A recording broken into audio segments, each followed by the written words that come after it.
The YouTube News video here. We are on the ground in Maitland, having arrived here just yesterday. It's Milk Run Monday. We have a Cessna to go down to Sydney today. We'll be flying this route here from Maitland down to Lake Macquarie airfield. We'll do a landing there, pick someone up from YWOL flight, which is where YWOL flight and Mangrove is very close to.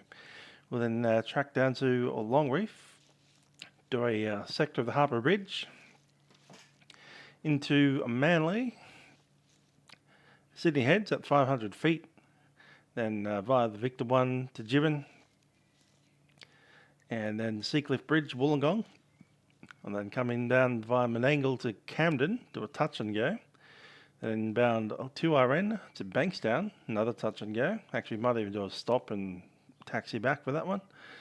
And then via the Lighthouse interchange into Richmond. Pretty big flight today. I imagine this will take the better part of 2.5 hours. Possibly even longer than that. Just looking for a little thing that I just put up on the VatPack website just recently, which is about the Victor 1 and the Harbour Scenic. Go to the forums for that.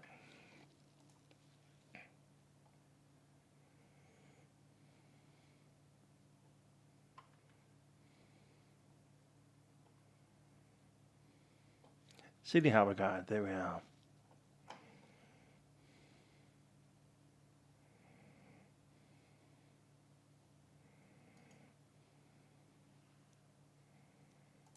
Cool, open up as a PDF.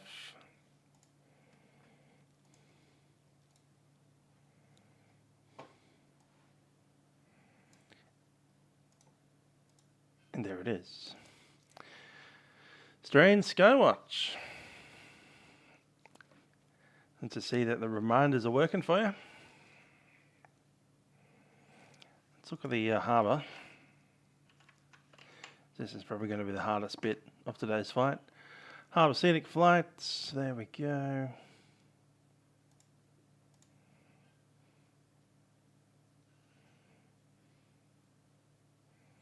So yeah, there are actually two Sydney Harbour Scenic flights. There's the one that goes into the Harbour Bridge. That's one that we actually want. And there's also one that goes up near Chatswood. And we do want to exit the Victor, enter the Victor 1 southbound from Harbour Scenic. There we go, Harbour Scenic 1, pilot tracking information, 1500 feet, track along Long Reef, direct to the Harbour Bridge, remain east of the Harbour Bridge, commencing left-hand turns, remaining north of the Opera House, two left orbits, remaining east of the Harbour Bridge, north of the Opera House, and west of Garden Island. And then we come back on completion of the orbit, track direct to North Head and Manly Beach. And from Manly Beach, we track east along the coast to Long Reef, except that we want to actually do this bit, which is southbound, across descent into the Victor 1 South, approaching Manly Beach. Subject to traffic, we can then make sure that we cross 500 feet before passing the South Head, and then straight down the Victor 1 South. Alrighty, so we're up here at Maitland. We'll be flying down to Lake Macquarie, doing a full stop landing at Macquarie, Lake Macquarie. That once upon a time used to be called Pelican. It's near the suburb of Belmont, just across the entrance to the lake, and on the other side will be Swansea. You can see Caves Beach down there. That's where the so-called Mangrove YWOL Flight 737 lives. Might do a little orbit of that as well before we throw down into the Sydney area for Sydney Harbour Scenic. We'll stay along the coastline and we'll make our call for Long Reef. Make a call to Sydney Approach. It will hopefully give us a clearance to ride into the Sydney Harbour Scenic 1.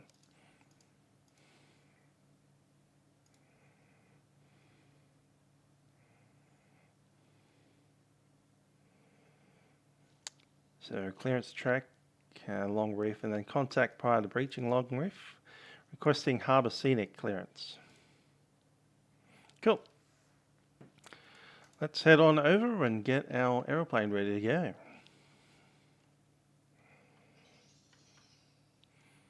Can walk through the fence this time.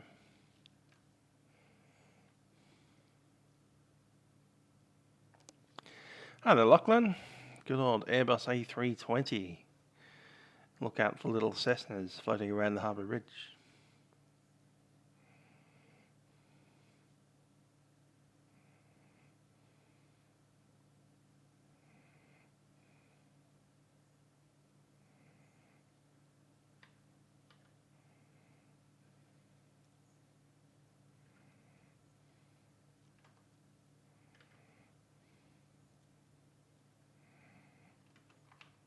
Alright, let's get ourselves ready to roll.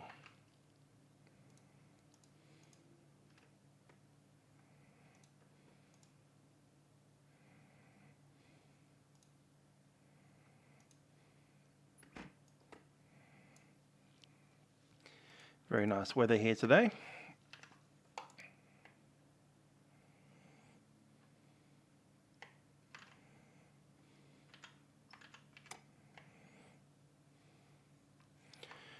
Alrighty. Let's get our flaps ready and we'll do a pre-flight.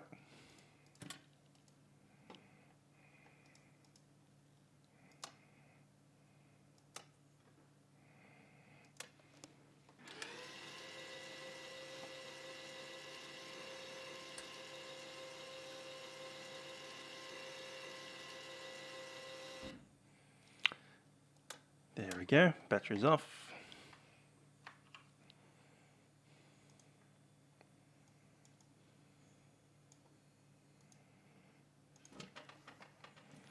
Cool, the boot is locked. Or unlocked or whatever.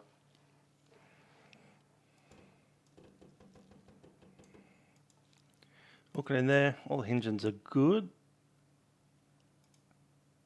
Yep. Flaps are working fine.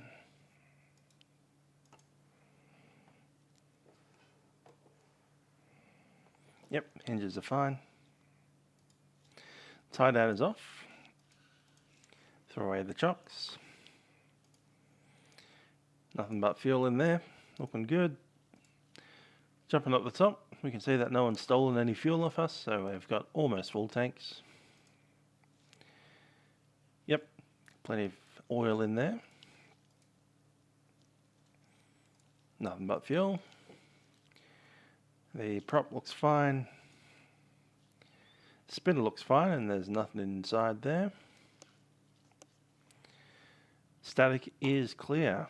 Up on the top, pretty much full tank.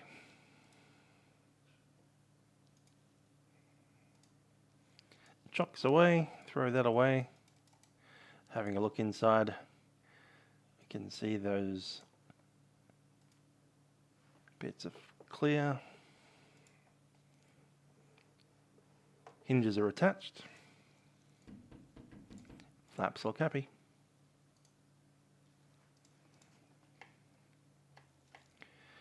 And we'll go ahead and close.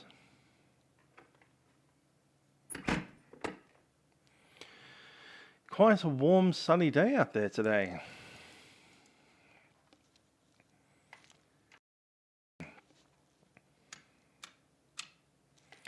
Cool, set that to both, pop that up.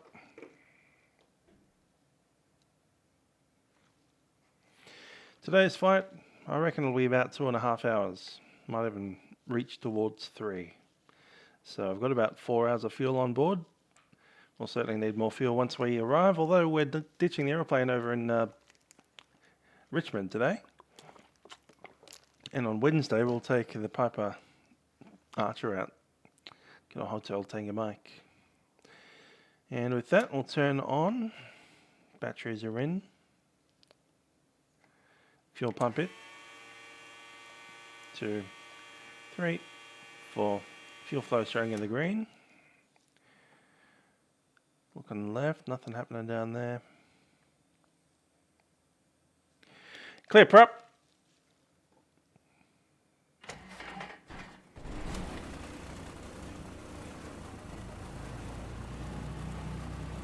There's 1,000 RPM. Let's lean it out.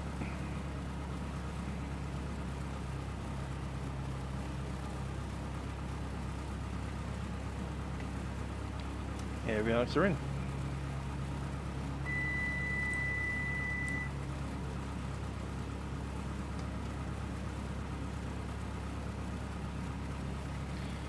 Alright, so the first bit that we're doing is just pretty much direct to YLMQ. There it is, Lake Macquarie. That's it for so far. Going to go ahead to altitude reporting, set that. 1200 is set, and we can start looking at where we're going. Checklist.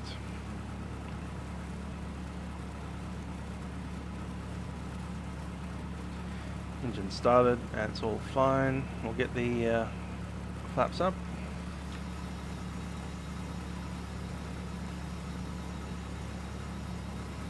For takeoff, seats, belts and doors. Door is secure and closed, window is still open. Flight controls. Happy there.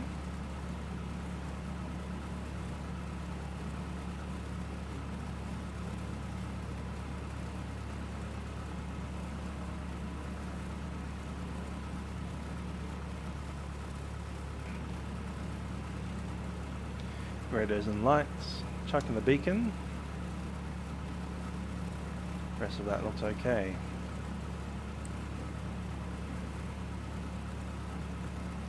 Right, the weather's pretty much as it was before.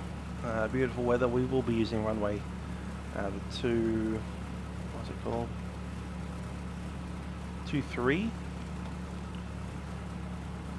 And the main reason for that is they'll be wanting to land and vacate easily. So we'll go ahead and move up the grass taxiway and make a broadcast first. Maitland Multicom. What's the other one? CTAF on Lake Macquarie.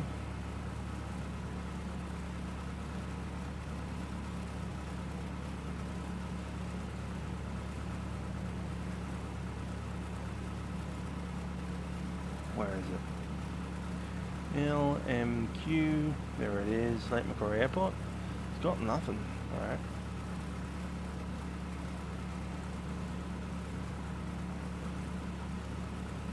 CTAP, there it is, 132.1.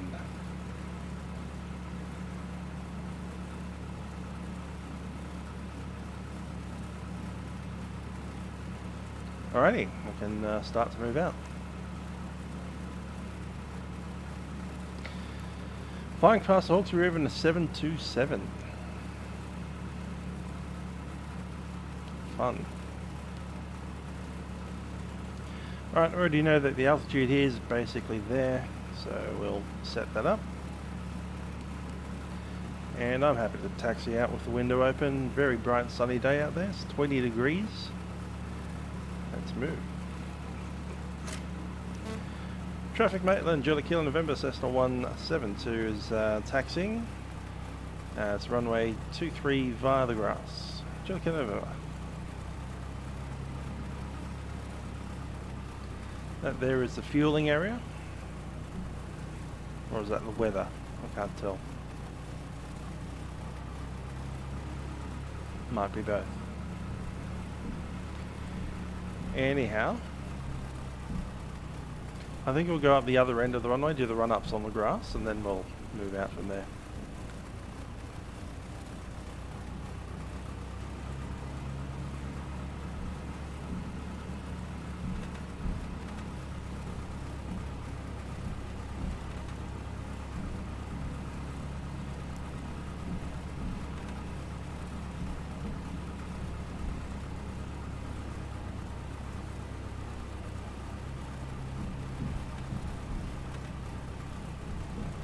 Funniest thing is, when I went with Arjun to Maitland and we were taxiing along this part, there was a bird sitting just off the taxiway, like next to one of these cones. And as we passed over, it just sat there looking at us as the wing of our aeroplane flew right over its head.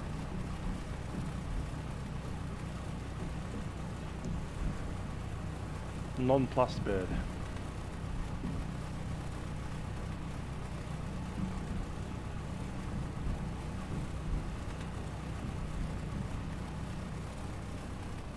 Alright, we're going to slow down a little bit because this is a concrete runway.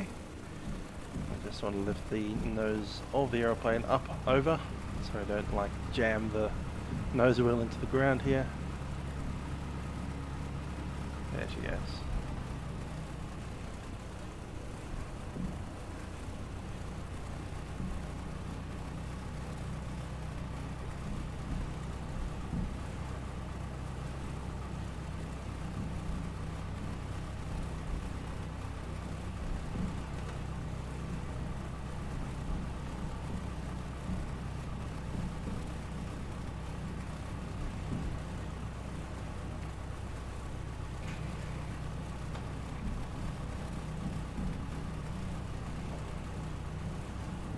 Run over that.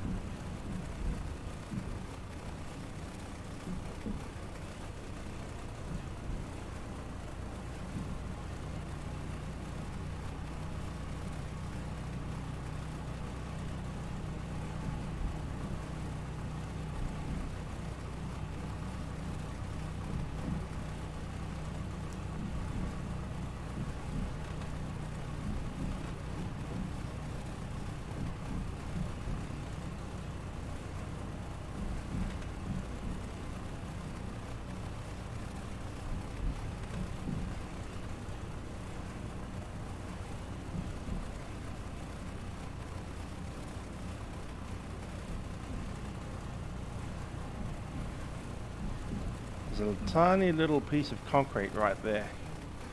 So the idea is that you get onto the concrete to do your run up. So you have a nice good grip on the ground, not sitting on dirt. There we go. Parking brake is set.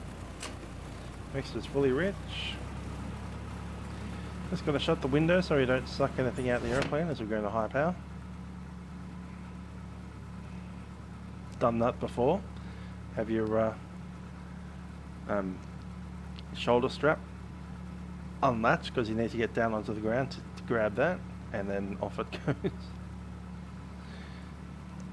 Yeah, looking for 15, 16, 17,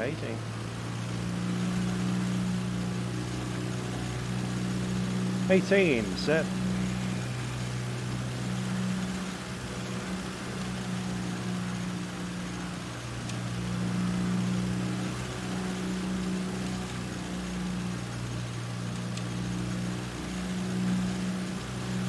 Happy with that. Temps in the green, backs in the green.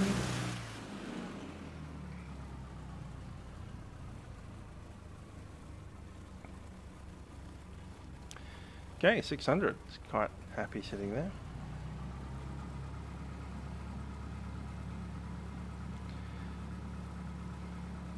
Last with the checklist.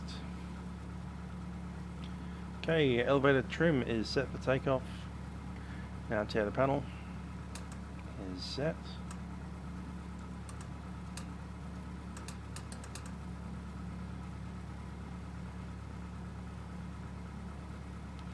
Radios are set, elevator trim, and the flaps will be up for takeoff. Set.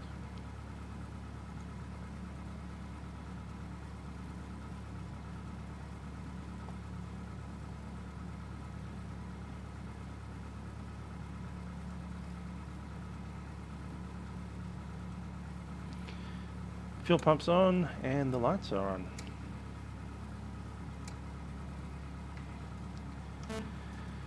Traffic, Maitland, Julie Kill November, Cessna 172 is entering runway 29, tracking southbound on departure. Julie Kill November.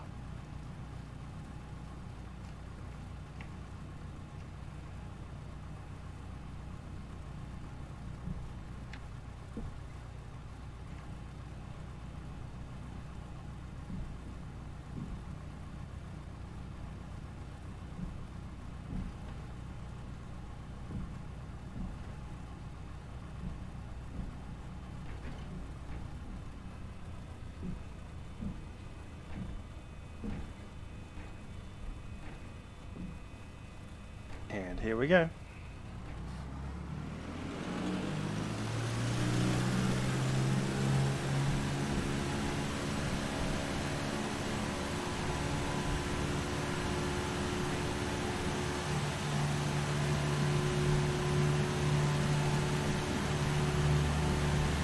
Knots.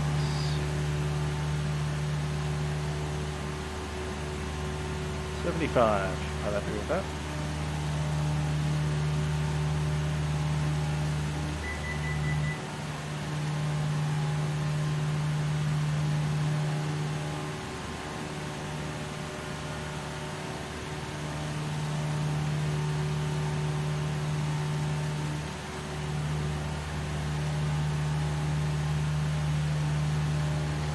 Ah, there's our inspector. How are you going?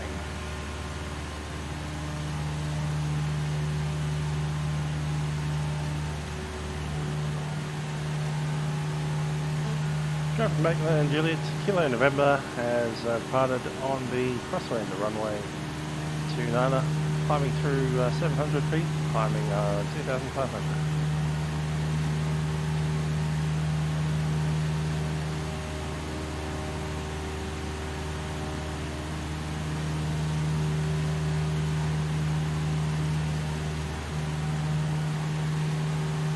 Hi, the Ross Spotter, how you doing?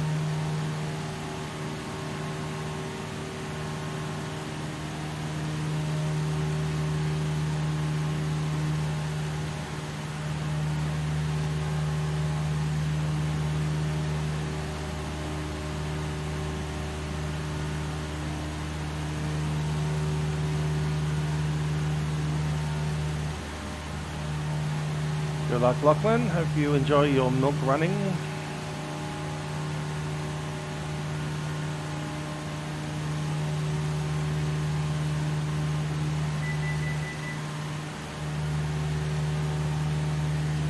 Fiber to the door. I've got hybrid fiber coaxial. Best I can do with boarding.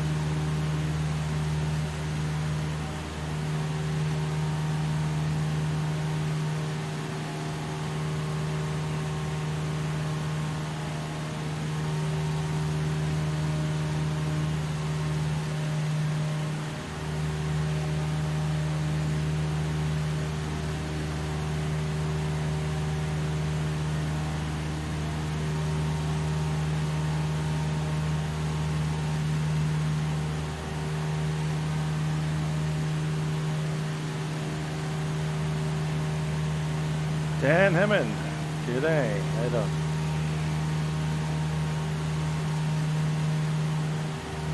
There's 2,500 feet, which is exactly where I want to be.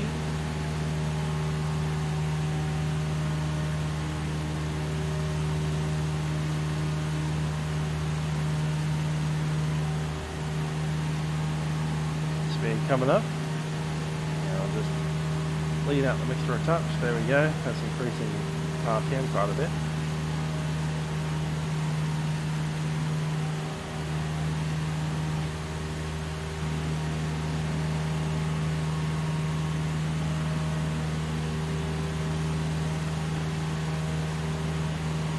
Gonna grab my piece of paper and pencil and notepad. I'll need this over Sydney. We're going to get an airways clearance with a squawk code and everything.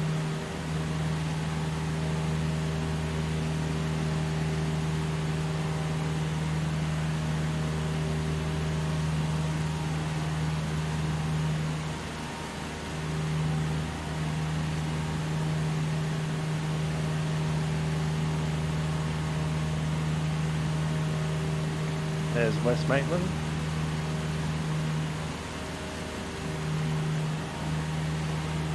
A little bit of turbulence popping in there.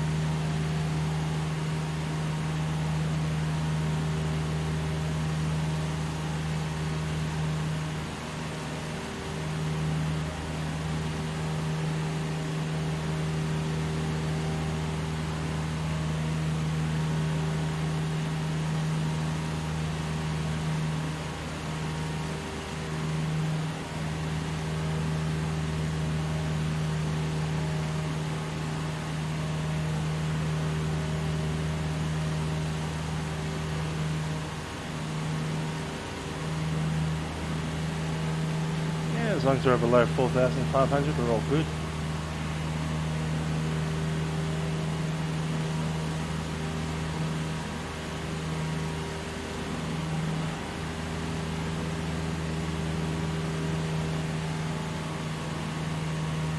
There are the old turbulence there. We'll actually climb a little higher, make it 3.5. Get away from that mountain wave, whatever's buffeting us around.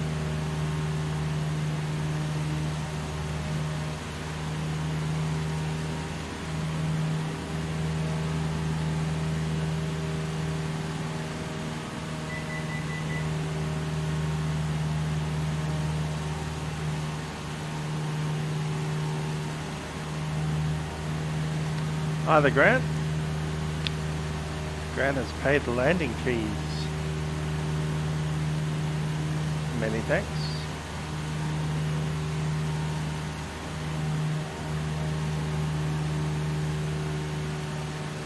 So the first thing we're doing here is we're going down to Lake Macquarie Airport. It used to be called Aeropelican once upon a time, then they closed it.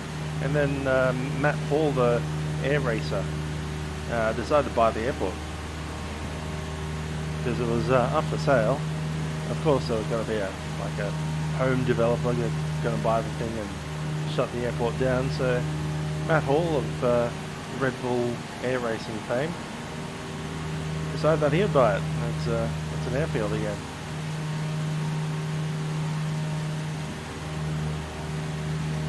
It's a 20 knot, mostly crosswind at the moment.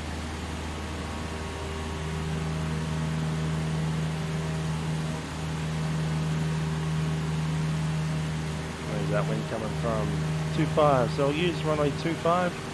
That's a backtrack. We can go straight into the downwind. Airfield elevation is essentially nothing, and we're about 13 miles out. Let's swap over.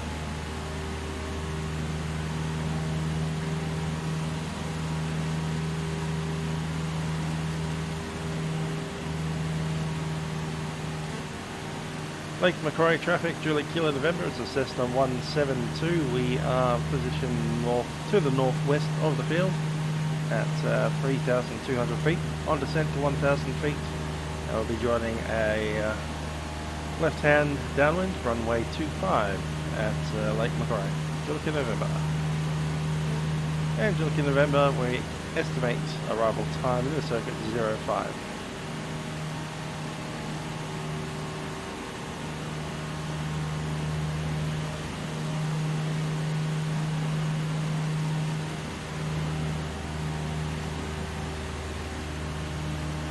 Might be a clear day out here, but it's certainly bumpy.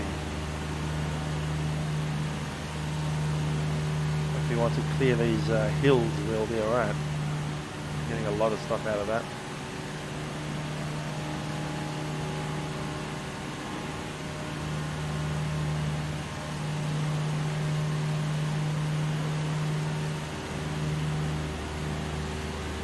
Okay, really want to go down to 1,500 for the moment. And once we're there, we can... There's the 10 miles.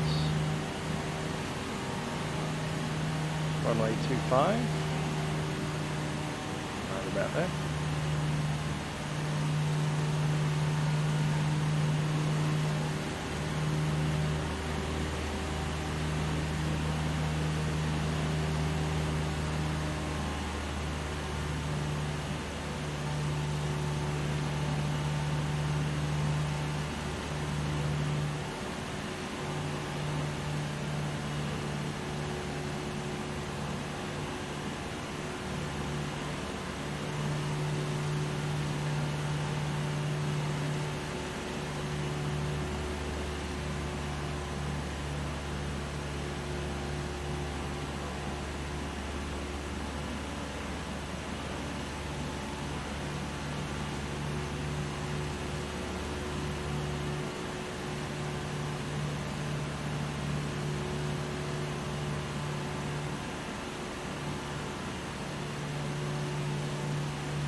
go, calming down now over the mountains.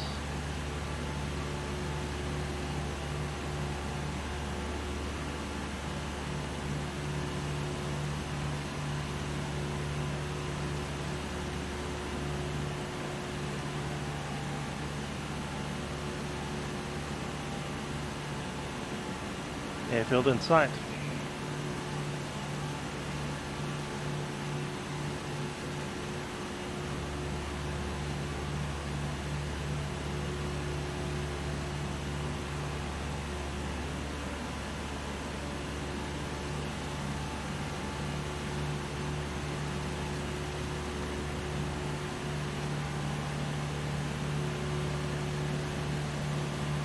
Yes, the good old YouTube, whatever they call that thing. Closed captions.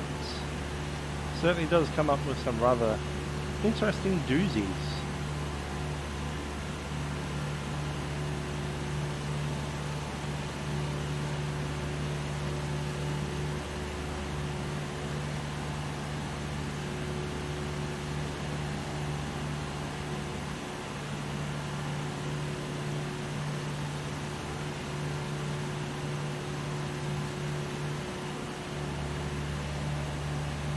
I got the word doozies right, so certainly knows what that is.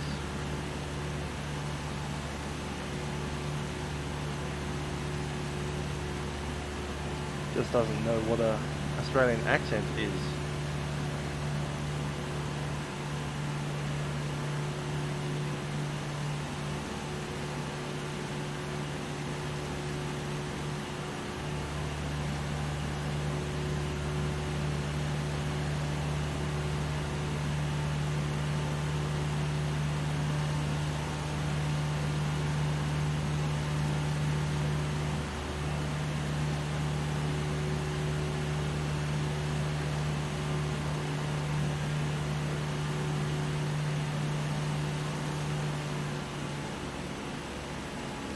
Traffic, Lake Macquarie, Julie Kilo November, Cessna 172 is positioning on the dead side of the field. We'll join on the crosswind for runway 25, Julie Kilo November.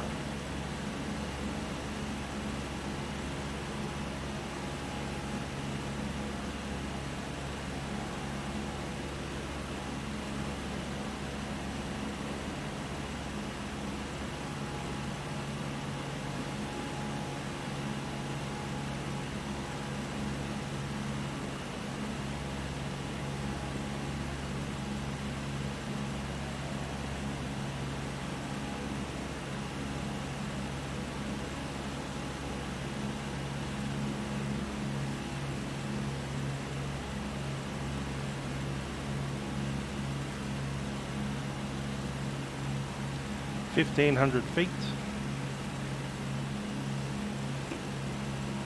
Landing checklist. Brakes are released. Undercarriage is fixed. Mixture is fully rich. Fuel pump is in.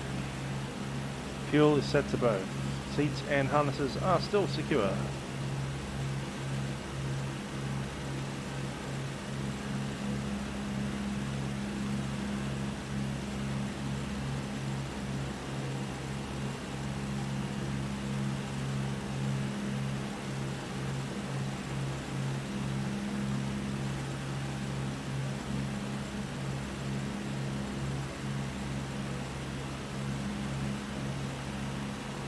Seems to think that the call sign of this aeroplane is something about liver.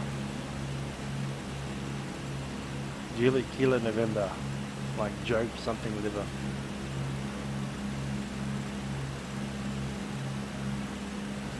Runways inside.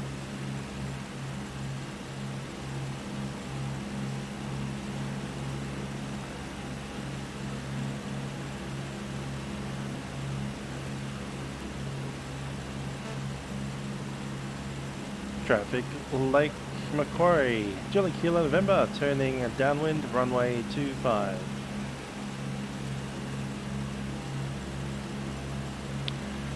We are flying just over Swansea at the moment, little township of Swansea. There's the Swansea Bridge, there's a Macca's down there. Right next to the bridge on the southern side of it is the RSL Club. have been there myself.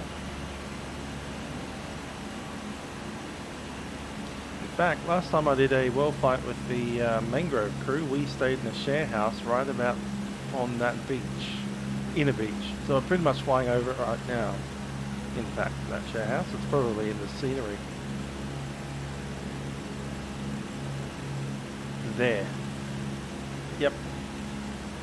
Flying pretty much over the beach house that we stayed at, a good old Airbnb.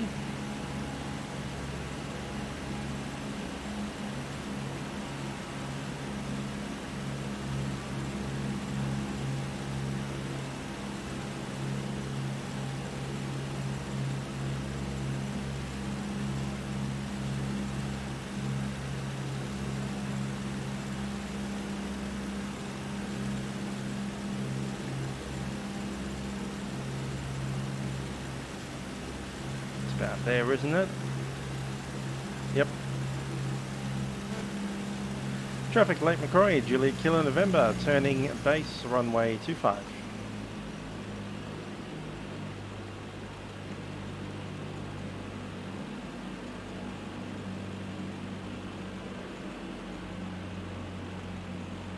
Great beaches up here. Flaps 10.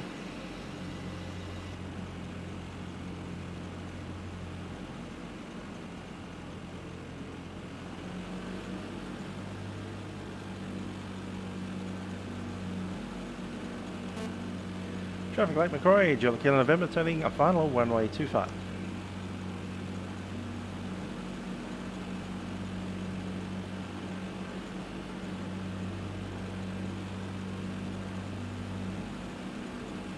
Now we'll go crosswind from the left. Flaps 20.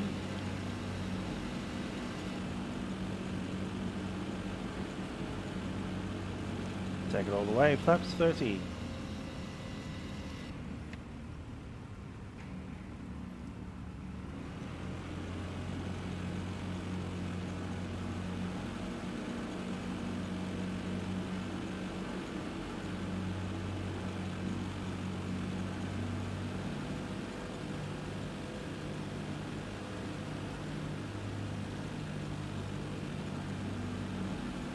Runway is clear.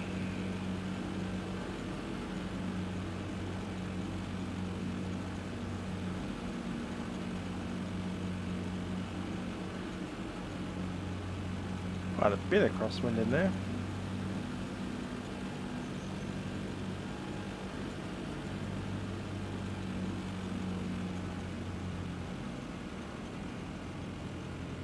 There goes the Pacific Highway. Space threshold.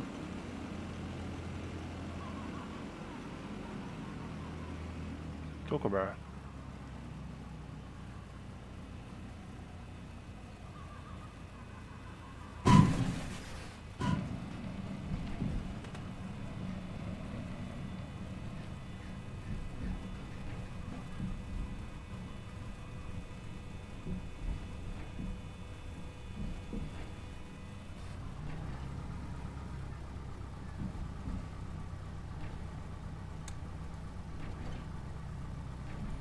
Okay, we just need to find a way to do a U-turn.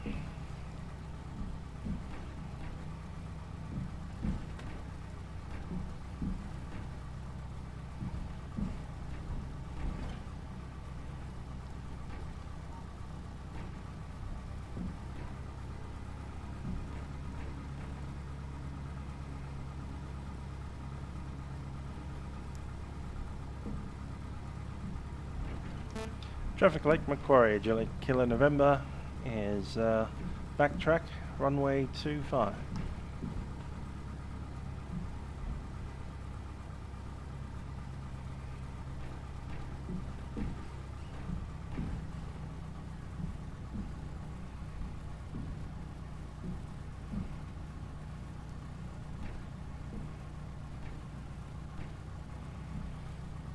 Some random dudes fishing at the end of the runway there.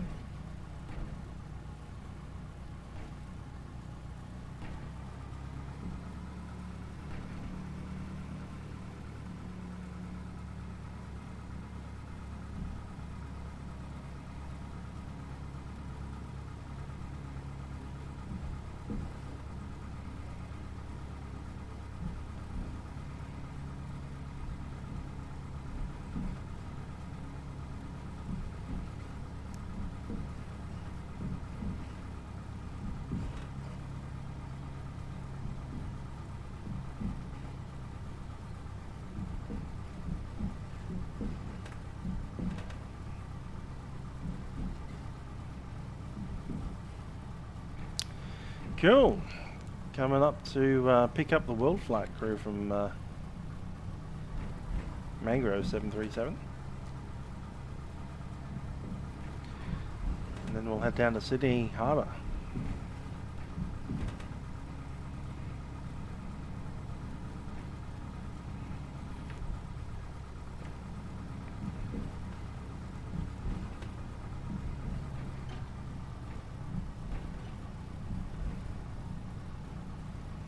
I think we lost Sydney approach.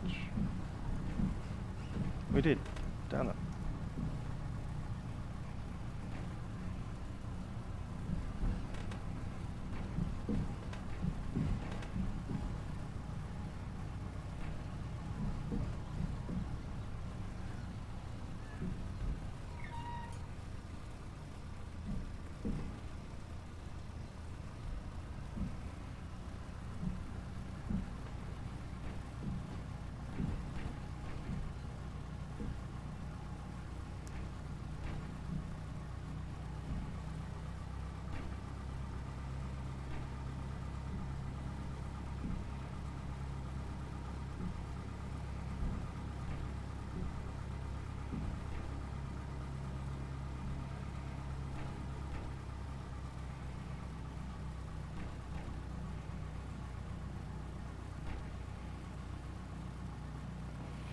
Brakes are set.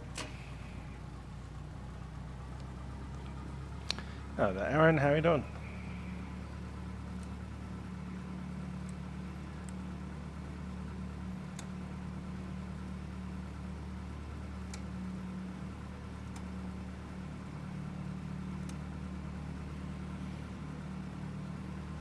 Flaps coming up.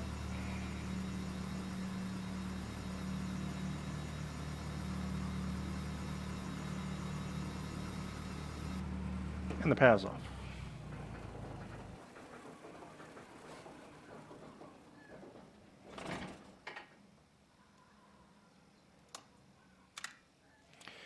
Cool. Let's grab our passenger. Yo, what's up?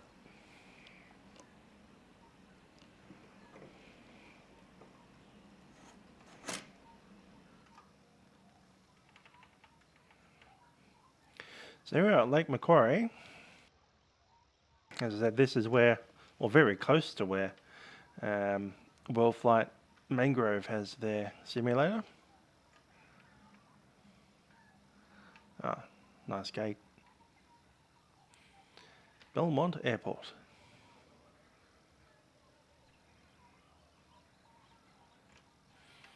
Local wildlife is going nuts. I can assure you that when I parked my car over here, it wasn't kookaburras that I was hearing, it was road traffic on the Pacific Highway. But yeah, Belmont Airport, as it is currently known, the Lake Macquarie Airport. This airport has been purchased by Matt Hall, of Matt Hall racing fame. He uses it to base his aerobatic aircraft out of. That there over there is actually the Pacific Highway, which is one of the busiest roads, possibly north of north of Sydney. Maybe not quite the busiest, but it's getting there.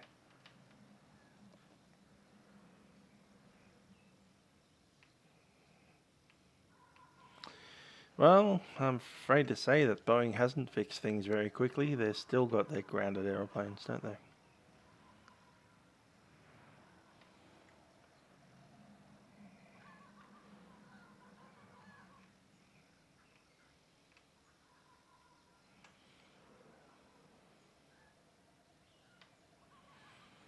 Cool. So yeah, if you wanted to go and visit the World Flight Simulator, you'd have to go about maybe 3 kilometers in that direction I'm facing. We'll do that by plane instead of walking there.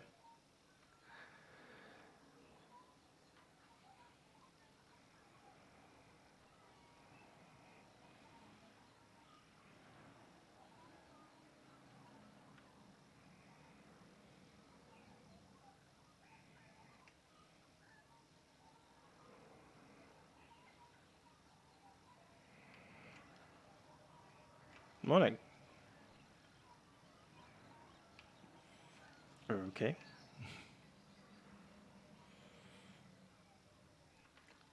Nice green Holden Ute.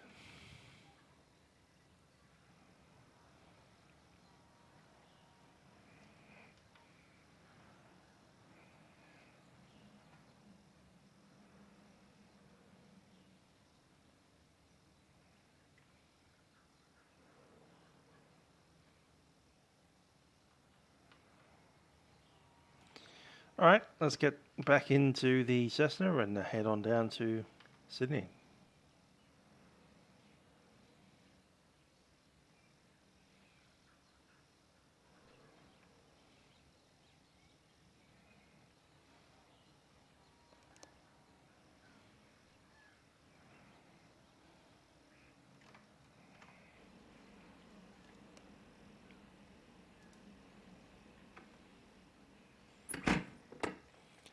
Alrighty, so no need to do a pre-flight at this point, just, yeah, we didn't put any chocks on. Just gonna set my panels up, there we are.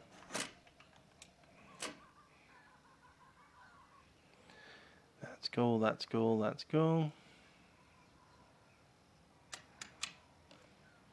Let's go ahead and start it.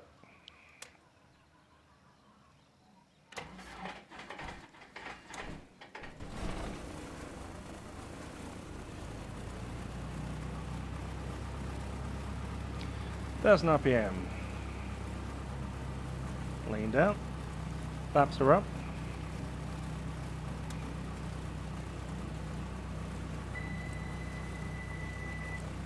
There's radio.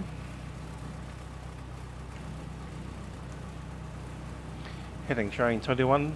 I think it's over the other side of 21 actually.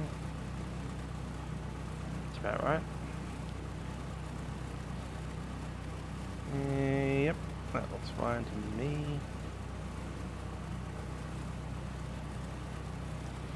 No need for the pedal heat.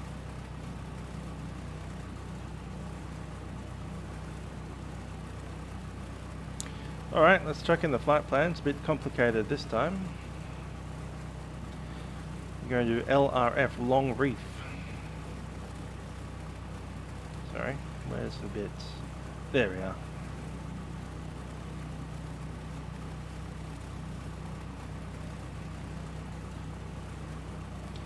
Good old Australia Long Reef. Then a HBB Harbour Bridge.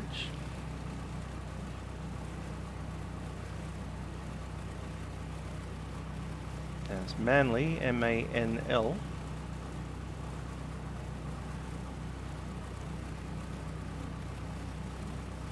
Is it the entire thing?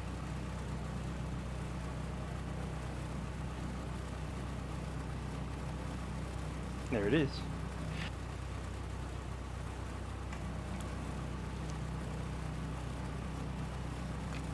SYHD for Sydney Heads.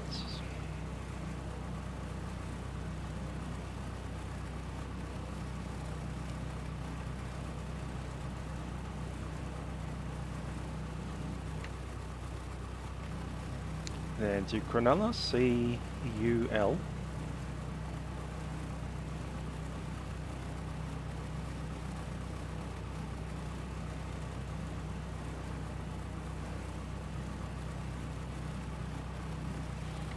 Jibin Point, J-I-B-N.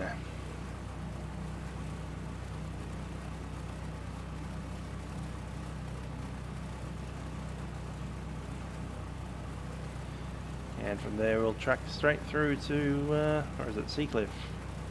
SECF.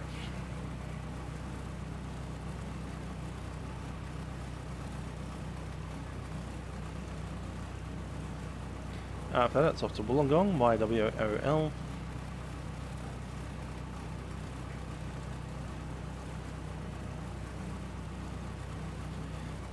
And then we're just doing a bunch of touch and goes. Actually, we are stopping at Wollongong, aren't we? Cool. So we'll stop there. Maps in. Let's go.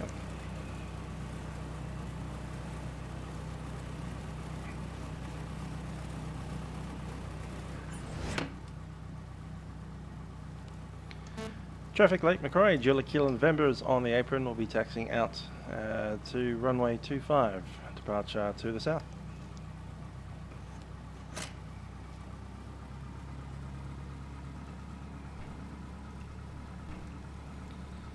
Transponder is in.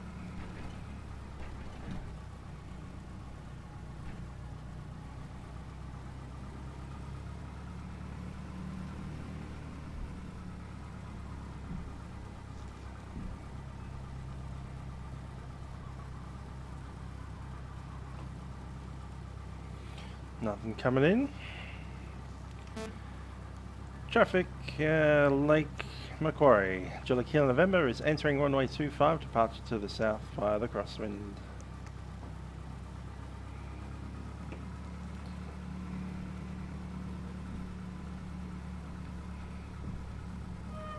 There's hold short line, just do a quick run up.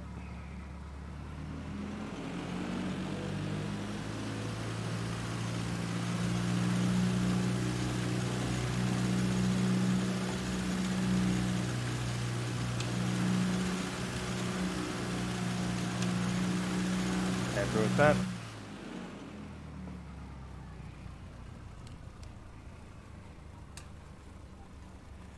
Trim test.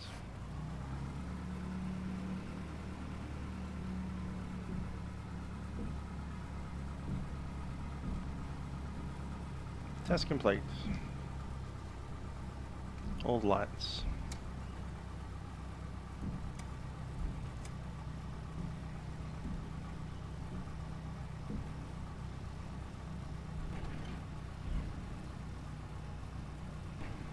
Let's go.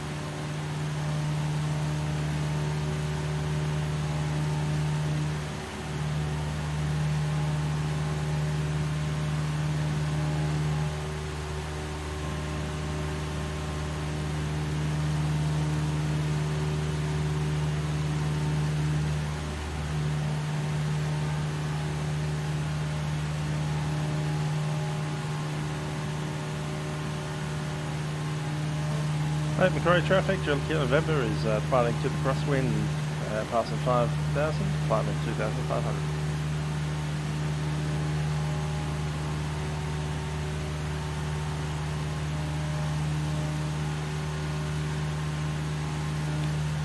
So once again, there's Swansea and the shopping centre just around there. There's a optometrist in there that I had to go to because I had some weird eye issue pop up during World Flight 2017 or 2016, whatever year it was.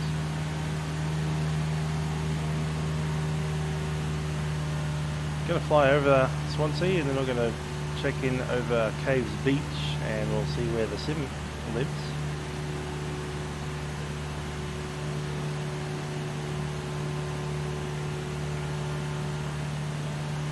There's McDonald's that we're almost flying over at the moment.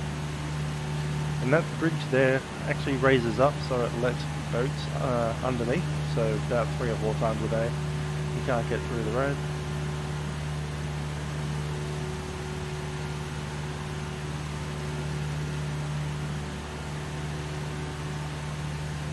That should be Macca's right there. The car park around it. Car park's right shape.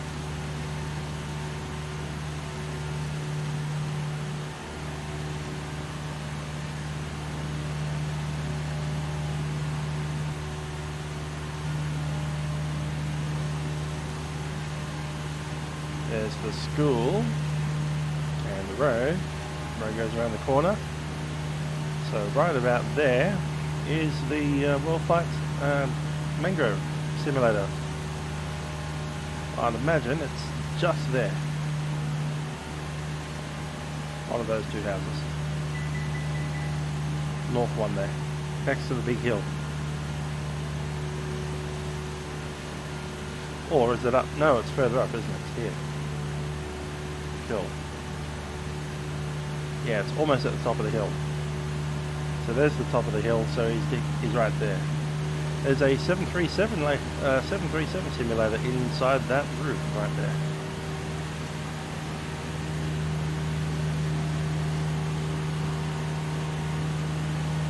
And that's the tour of World Flights.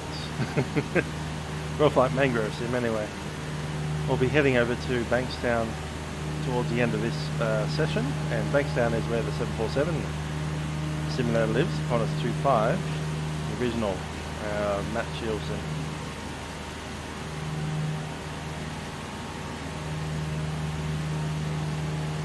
We'll also be tracking towards Bondi Beach actually. So at some point we'll see Bondi Beach. That's close to where Clipper 811 lives.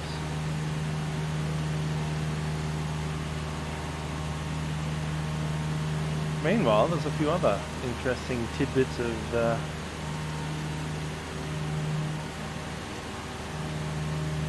beach. That's a very nice looking beach there.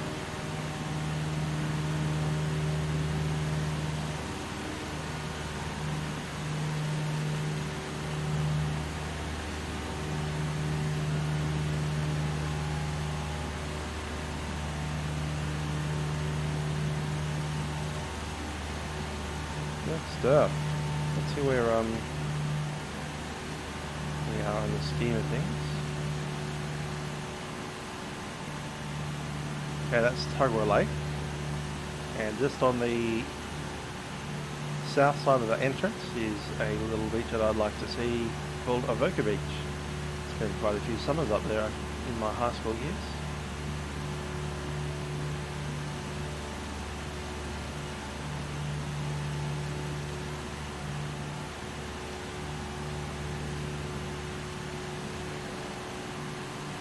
$2,500 set.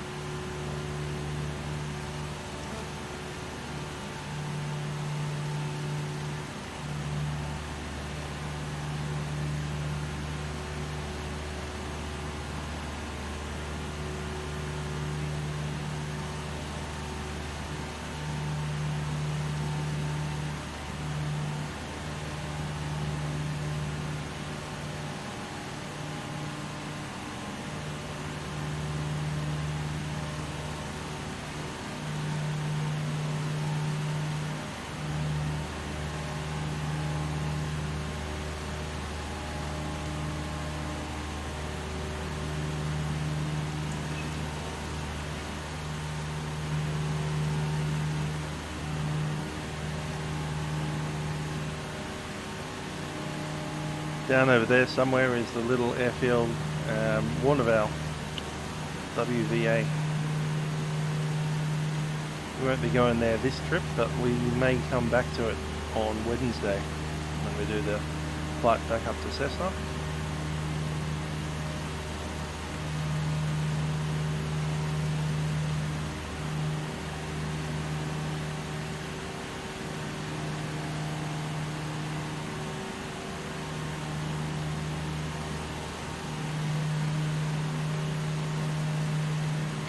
Okay, let's lean out the engine, get ourselves a bit more performance.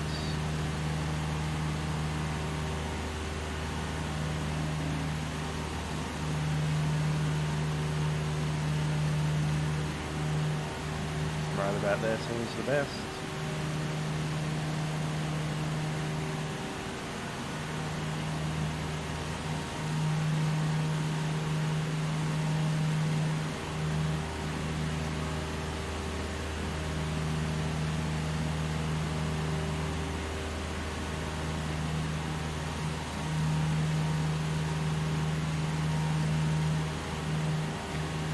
Coming up on Nora Head, right there. Lake Tuggerah in the right hand side. The Tasman Sea, I suppose you call it, out to our left.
Going to cruise flight in the Cessna.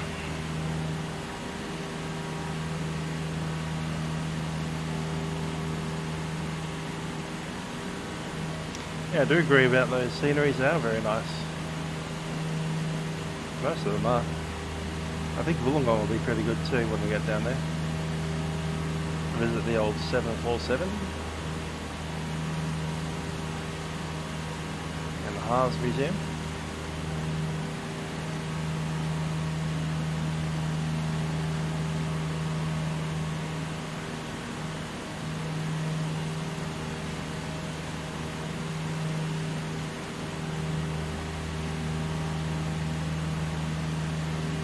Township of Nora Head, and further south, Lakes Entrance, or the entrance, sorry. Lakes Entrance is in Victoria. This is the entrance.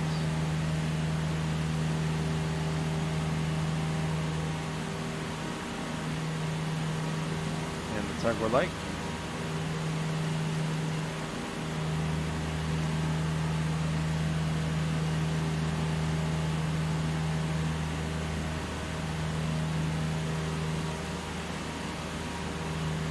And beyond it, somewhere in the haze there, is Avoca Beach.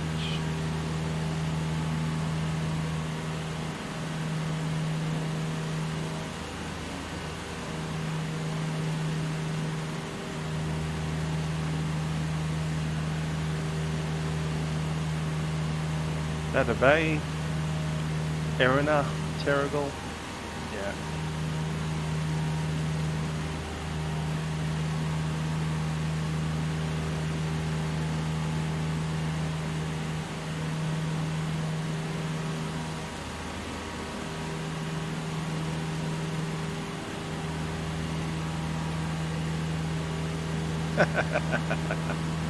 Just reading the closed captions. It just said Bateau Bay was Adder Bay. Terrigal was terrible baby. Terrible baby.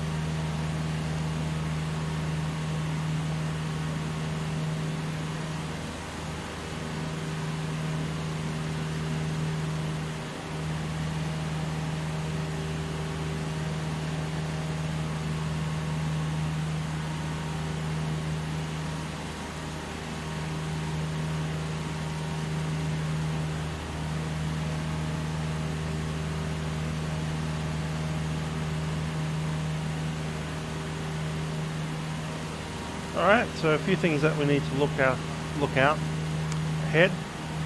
Once we get down to Long Reef, we need to have clearance to proceed further. We'll be at 1,500 at Long Reef, and then we'll track into the CTA, do our 2 orbits, come out, and request the southbound. Once we hit that southbound, we need to be at 500 feet.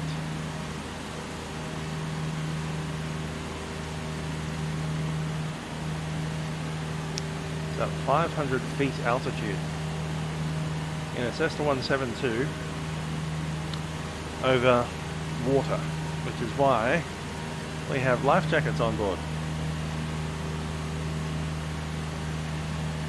And if you don't have life jackets on board, well, you can't do it. You can't do the Victor one. Not that it's illegal to do it, it's just usually not policy. And it's certainly not policy at the RAAF Flying Club at Richmond Air Force Base, which is where this airplane comes from. So if you want to fly during November down the Victor one, insurance policy requires that you have not just have life jackets on board, but have them attached to you as you fly down there. So we absolutely needed to have them at the previous airport, or at least in the cabin, so we can attach them to ourselves now.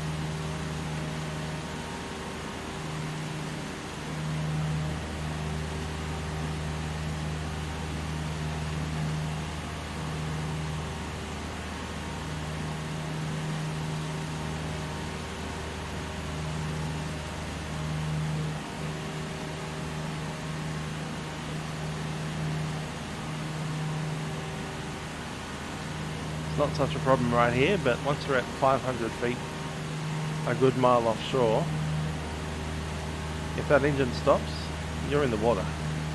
There's no two ways about it.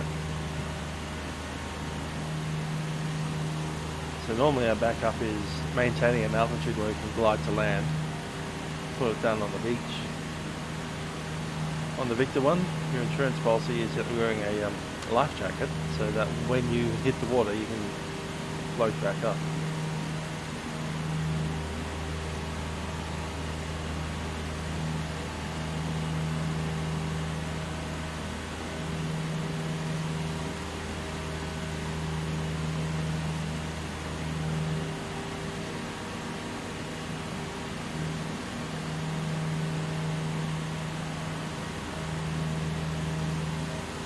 I do a few simulated dead sticks, that's easy enough. Idle thrust, we did that into, actually not the 172, we did it with the Piper Cherokee. I'm not sure we'll do one, actually we could do a glide approach at Bankstown Airport maybe.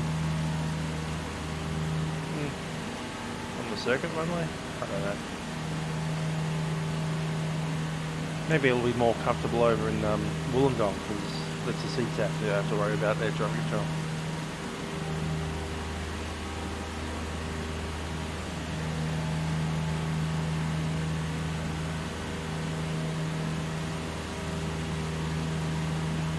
I just find the 172 is a little bit more squirrely on pitch on a glide approach than the Cherokee is. I'd much rather do it in the Cherokee. It's a tight aeroplane to fly. Sun's all over the sky when you're trying to touch down.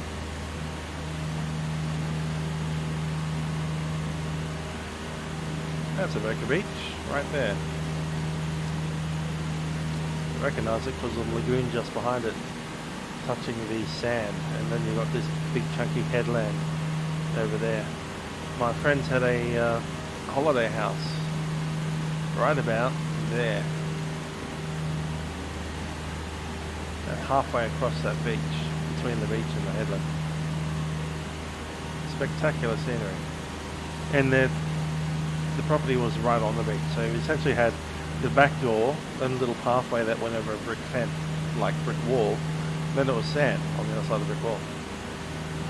You just used to jump over the brick wall and you're on the beach.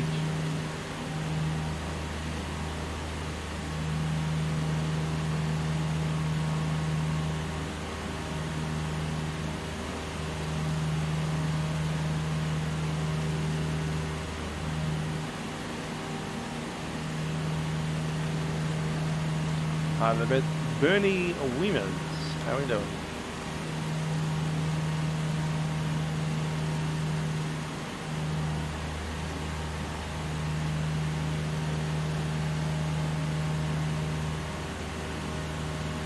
Okay, we want to head down to Long Reef. We're going to kind of track along Palm Beach, Barrenjoey Head.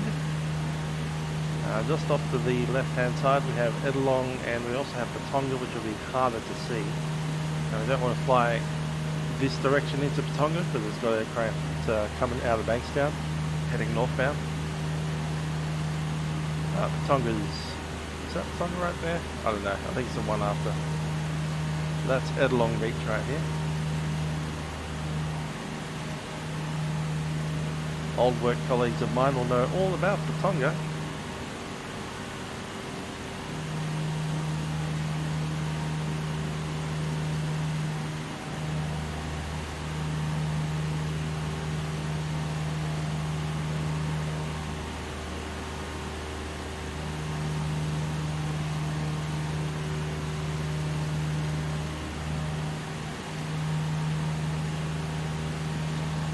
We're going to cross over the Broken Bay and into Barrenjoey Head.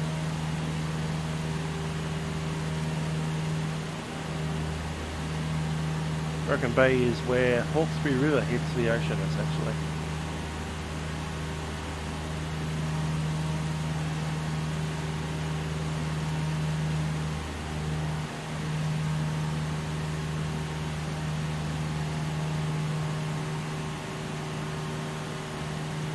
Hi there, Rory. Not too bad myself. Looking forward to a bit of the old Sydney action. It's always fun doing some Sydney action in your GA, especially if there's drop controllers around.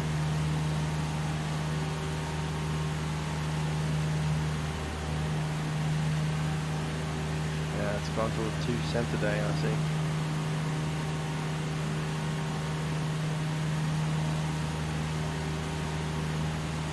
That cloud's just casting a shadow straight onto... what's that place down there?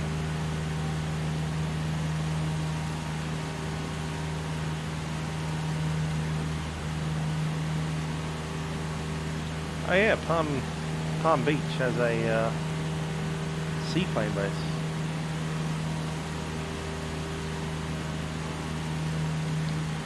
Or he's got his P3D ready for the weekend, doing Auckland to Sydney, Sydney to Perth, Perth to Auckland. Well, I'll be doing other stuff. I'll be going to Louisville, and I'll be doing a Dallas Fort Worth to Chicago, and possibly back at 4 o'clock in the morning on Sunday in the MD-80. Yeah, that'll be because American Airlines is retiring their MD-82s and 83s.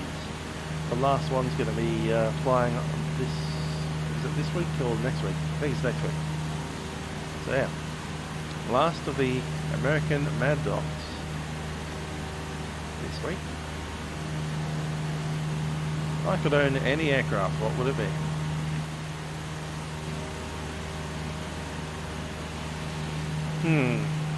Let's do a Airbus business jet.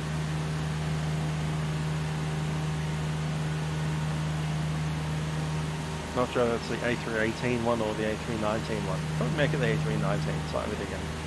Yeah, Airbus. That said, if you invest in an Airbus for free, how do you run it? That's an expensive thing just to have. It sucks money.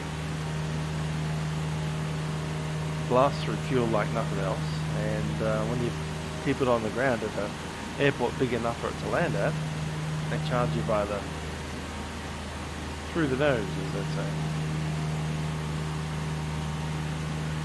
So yeah, if I was just me and I was given an aeroplane, like an aeroplane, then maybe a Piper Cherokee or Piper Ranch would do.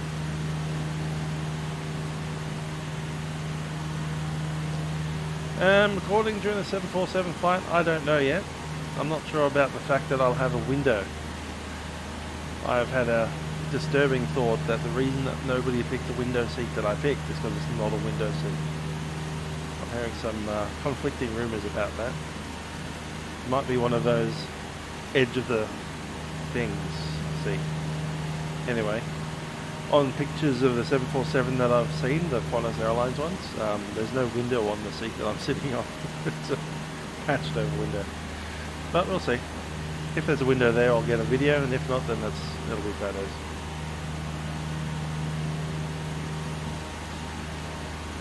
Or maybe, if someone on the channel comes over and says, hi, maybe we can have a little bit of an interview on the plane. I'll just roll down to your seat and go, hi, how are you doing? Here's a camera. To be honest, I'll probably just get the old phone out.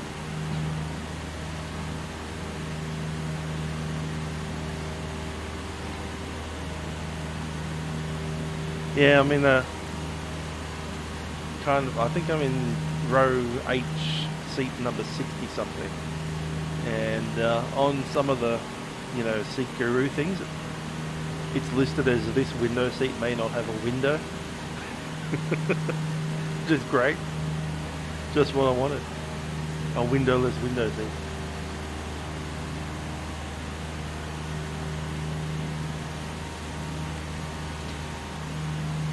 Yeah, I'm doing the New Year's Day Qantas 747 flight. So that's Wednesday, the 1st of January. Melbourne to Sydney. And I'll stay up there for the rest of the week and meander on back to Melbourne on the Sunday. And go back to work. Alright, there's Long Reef. We need to contact the centre soon. 1250.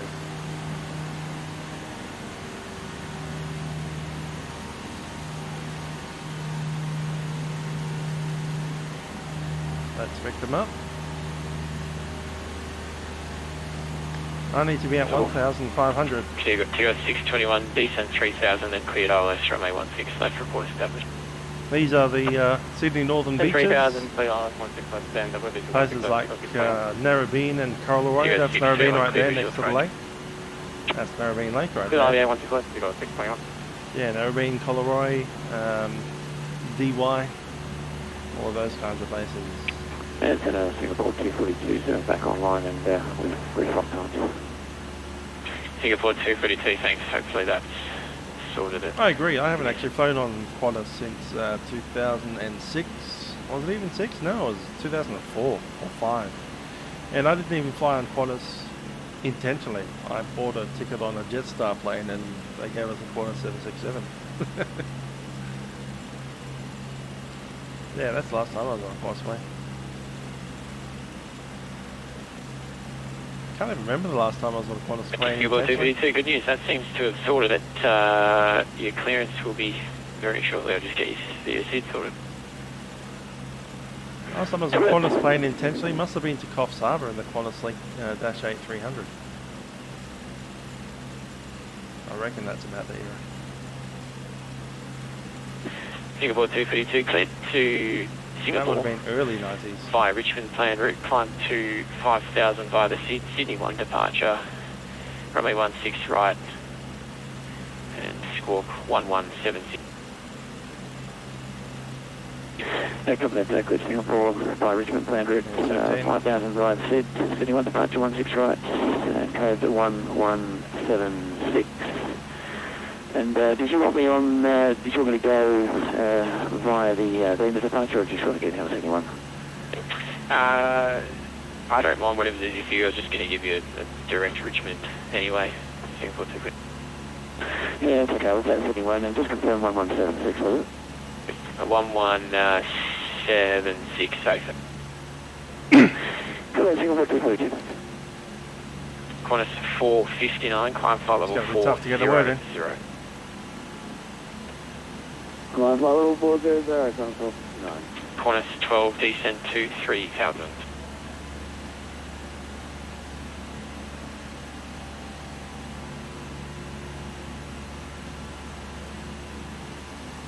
Descent Cessna Juliet Kilo November is 1,500 approaching Long Reef for the Sydney Harbour Scenic. Juliet Kilo November, squawk island. Hi there, Juliet Kilo November. There's some there, Juliet Kilo November, confirm you wanted Sydney 1. Harbour Scenic. FM's Sydney Harbour Scenic number 1. Juliet Kilo November, cleared the Harbour Scenic 1 at this time, and you can remain as required in the Harbour Scenic orbits, as many orbits as you want, until advised. Yeah, the Sydney Harbour Scenic 1, Juliet Kilo November, 1,500. Melbourne, good day, just 780 on the centre roof on level 146. They sure are. Anyhow, this is a Long Reef. G'day, squawk 422. Please repeat the squawk. Just 780, squawk 4224. 4224. Qantas 12, descend 3000. Descend 3000, Qantas 12.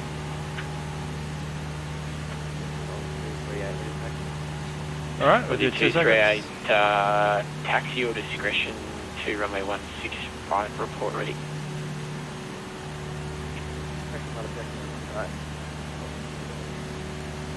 Qantas turn right, heading 070. Oh, is that for Qantas 12? Qantas 12, turn right, heading 070. descent 3000.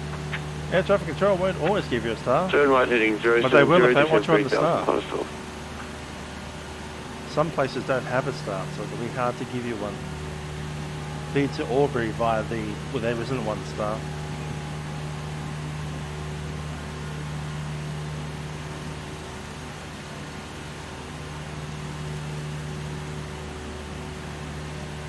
Here goes 621, runway 16 left, cleared to land. 16 left, clear land, Seagull 621.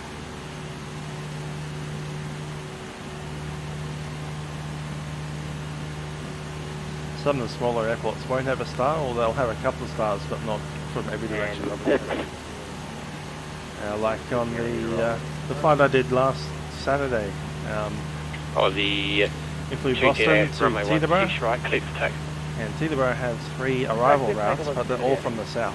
If you want to come in from Boston from the north, there's nothing. Cessna, Singapore 242, Bay 51, requesting push back.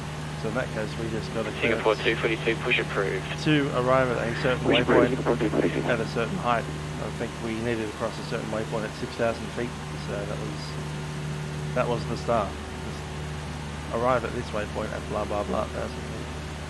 You know.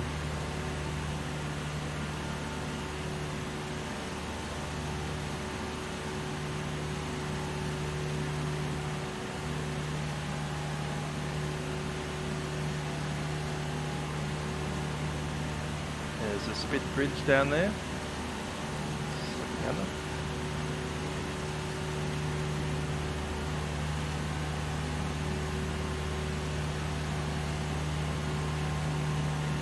That's Manly. We'll come back towards Manly in a little while. And the Sydney heads. One thing we don't yet have is a Sydney, like, photoreal scenery. Qantas 12, turn right heading 140. Make a pilot intercept of the localizer, runway 16 right, report established.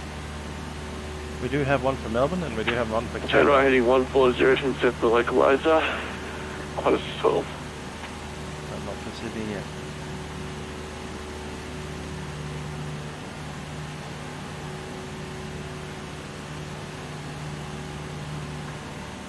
Melbourne LA 108. Crossing 112 for flight level 230 Canberra. Chile 108, today Center, score Bridge is in sight. 4456. Opera House is in sight. 4456 to 108.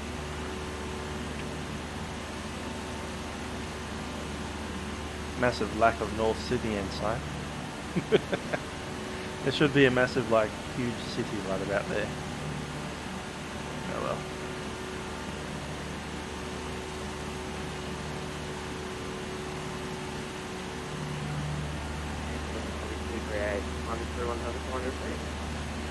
Aussie 238, load Charlie, please.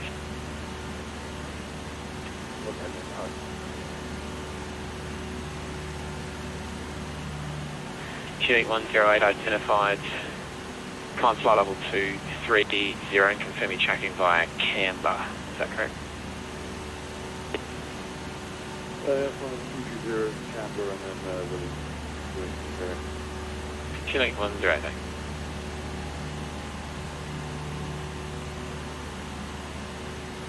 Qantas 12 established. Qantas 12, cleared ILS, runway 16 right. Over. Cleared ILS runway 16 right, Qantas 12. Jetstar 780, sorry I haven't got back to you. Descent at 6,000, and you plan for runway 16 left by any chance? Alrighty, we'll head down 6,000 and I'll send you 16 right, that way. Jetstar 780, that will be fine. Similar in the Bori arrival for 16 right. Yeah, descent 6,000. Cleared the Bori arrival, 16 right, 6,000, Jetstar 780.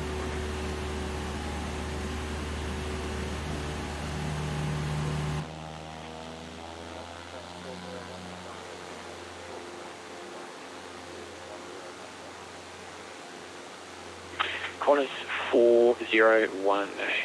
G'day, just stand by. I'll just give you a quick clearance That's Fort just Denison hold just over there. Qantas 40 feed to Melbourne via Wollongong planned route. Dina 7 departure, runway 16 right, climb 5000, squawk 4302.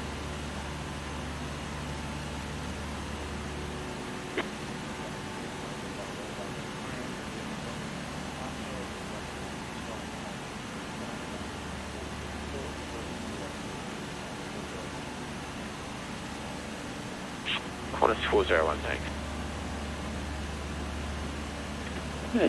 Singapore 242 is ready to taxi to 16 right. That's the northern suburbs of Sydney. Singapore 242 taxi, your discretion to holding point runway 16 right. Holding point runway 16 right, 242.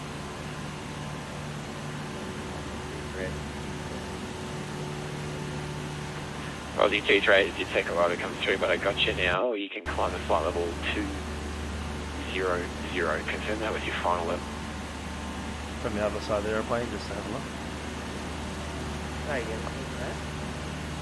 Aussie T-Trade, your filed flight level was flight level 200. Just confirm that's your final level. Aussie T-Trade, climb flight level 200.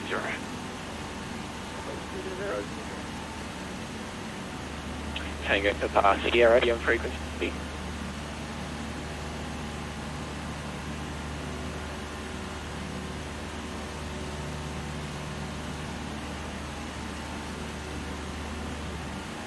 Good old Sydney Harbour Bridge. Just us, 780, maintaining 6000. Just us, 780, thanks. Descend to 4000. Descend 4000, just us from there. And so Tigo 621, okay, 66. Tigo 621, taxi to the bay, it'll be by Bravo, I think is the one on the left from him. Okay, yeah, taxi to Bravo, Tigo 621. Jetstar 780, when ready, when able, proceed direct to Burden for the ILS 16 right. Right, direct Burden for ILS 16 right, just Jetstar 780, descent 3000. On 3000, yeah.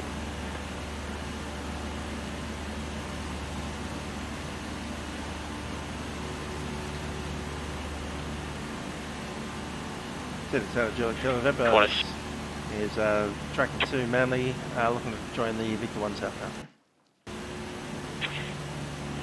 Juliet Kilo November Quiddle, enter and leave control airspace on descent via the Victor 1. Good enter and leave control airspace on descent Victor 1, Juliet November.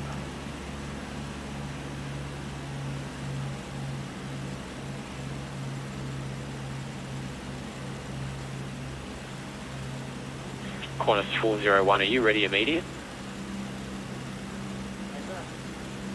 Qantas 401, runway 16 right, clear to takeoff.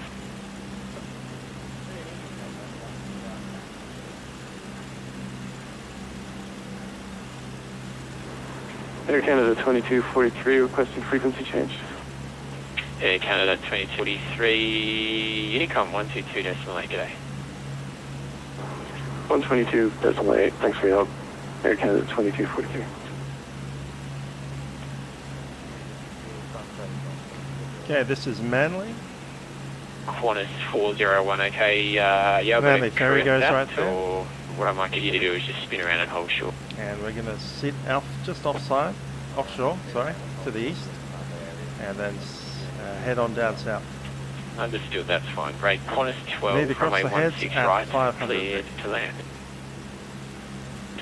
Cleared to land, runway 16 right, Qantas 12.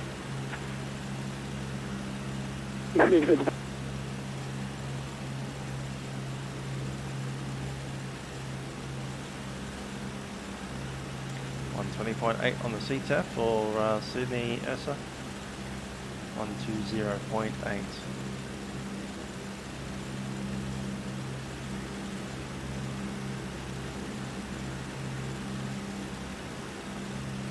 Qantas 459, contact centre 124.0, g'day.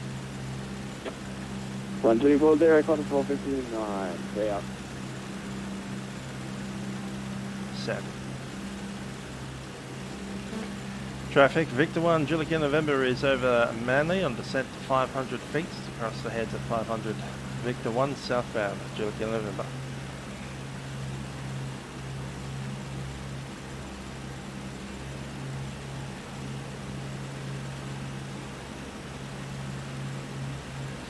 Yeah, we need to cross the south head at or below, actually at exactly 500 feet.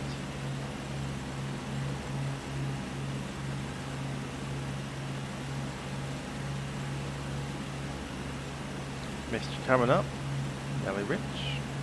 Should we go fully rich now?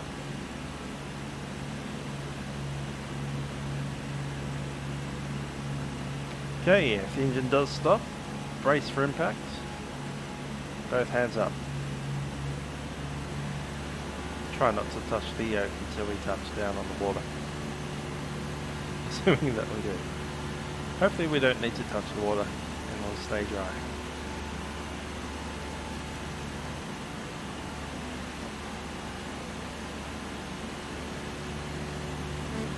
Traffic Victor 1, Juliet November is 500 feet at the south head, tracking southbound.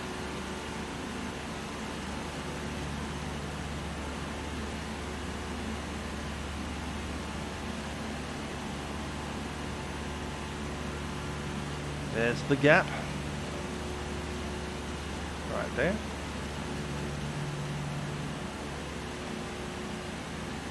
And there's massive, chunky cliffs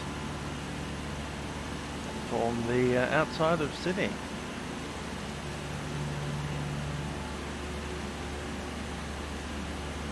There's Dover Heights. Is the name of this suburb along there.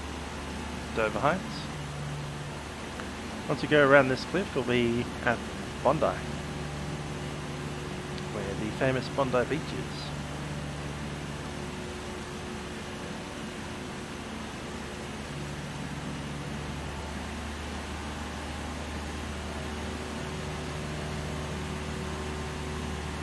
Really amazing that you actually get to fly this close to the ground. Not just legally, but it's required that you have to. The main reason that you have to is because there's this big airport over here called Sydney International Airport, Kingston Smith. And there'll be a... it's possible that there's airplanes flying approaches straight down. Here's runway 3, 4 left and right, parallels. There's Bondi Beach.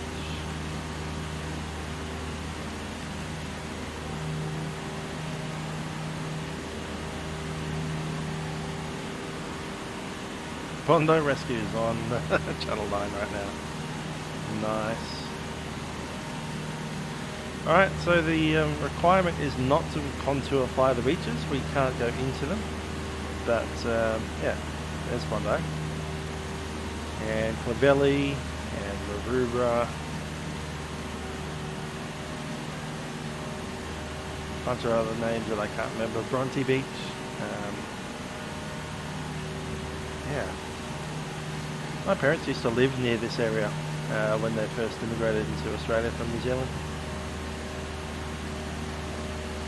Also, the East Football Rugby League team is from here, the Roosters. Round the mind goes for them. Hi there, Christine. How you doing? Go those Roosters. In fact,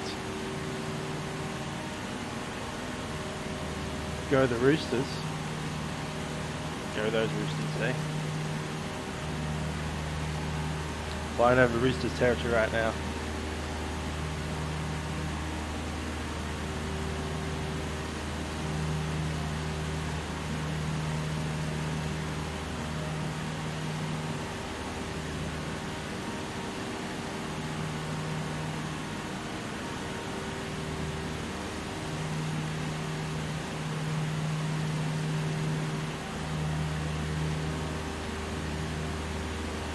Someone wanted me to land on Bondi Beach. How about we don't? That's not legal.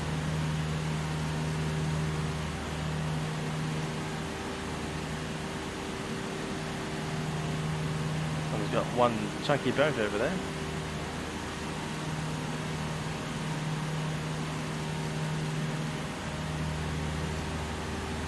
Classy indeed.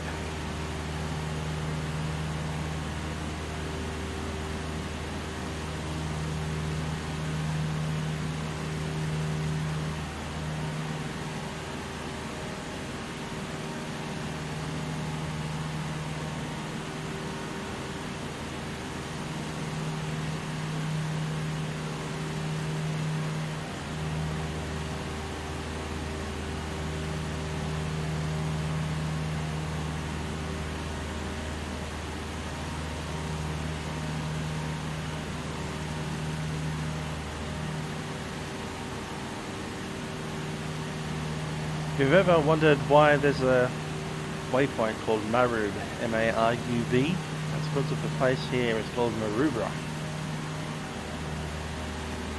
So they fly 737s over Maru. Coming up to the Botany Bay entrance, so we've got La Perouse's Little Bay. I think that was Little Bay just there. Yep, that's Little Bay. So we've got La Perouse just coming up, where the big lighthouse is.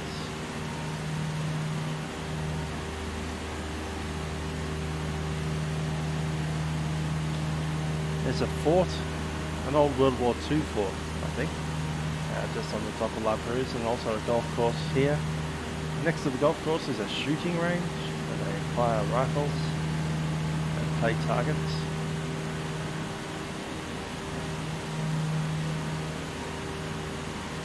And here we are at the Botany Bay heads.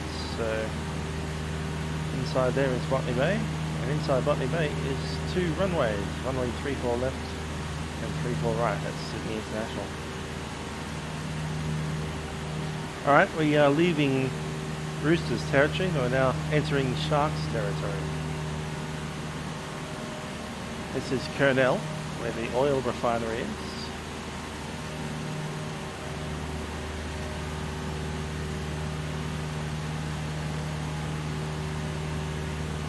That's the oil refinery right there. You'll often see it maintaining a flame out of its chimney stack. And there's the oil tankers coming in. They pump crude straight into the oil refinery, which then turns it into various grades of fuel, be it petrol or aviation fuel.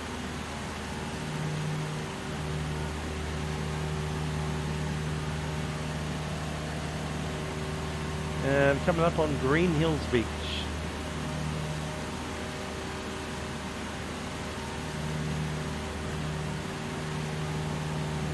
How do I remember all these locations in the sim? Well, I used to live in Sydney. So this is essentially my home. For 25 years I lived in Sydney. Mostly on the east, mostly down south where we are. Oh, not quite where we are now, but further inland. But yeah, I've spent plenty of time at Green Hills Beach, which is what we're pretty much over in 5 or 6 seconds. Right there. And Green Hills Beach feeds into Cronulla Beach.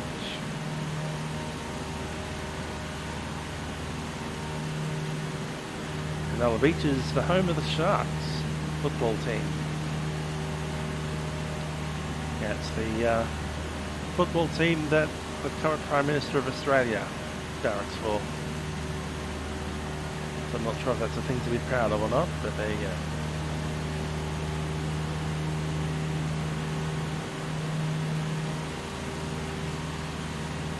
Engadine Macca's, 1997.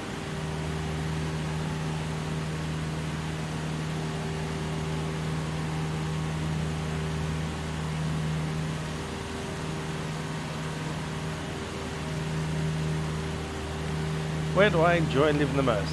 I've enjoyed Melbourne the most, but that's because I, was living with my parents when I was in Sydney, so that's a downer. I think Sydney's pretty cool, but Melbourne's also pretty cool. Here is Cronulla, and just behind it you'll see Gunnamatta Bay. I learned how to do CPR in a course on Gunnamatta Bay. I remember sitting there on the beach at Gunnamatta Bay with Melanie and Amanda in year 8 and year 9 and year 10. Those are the days. And Tim as well, of course. We can forget Tim.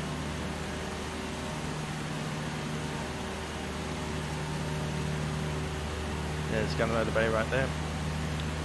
Down here we have Bundeena. Bundeena's on the other side of the Port Hacking River, and there's no actual bridge across.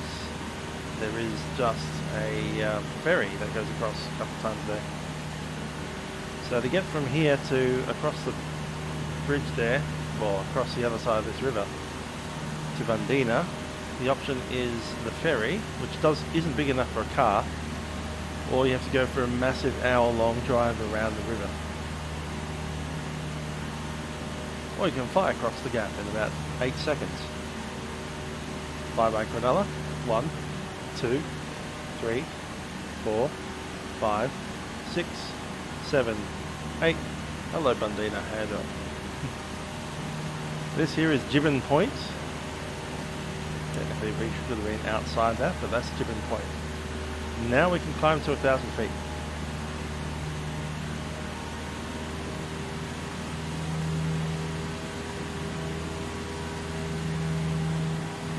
Yeah, it is hard to get a house in the suburbs. I purchased mine just after the global financial crisis for under 200,000 in Broadmeadows. Freestanding house, not a unit. –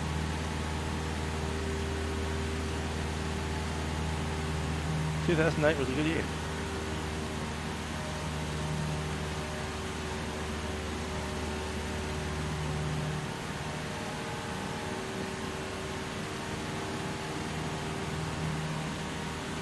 Alrighty, so 1,000 feet.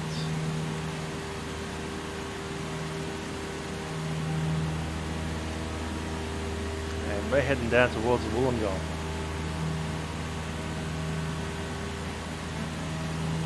Traffic Victor 1, Julica November is Gibbon Point southbound at 1,000. Thank you.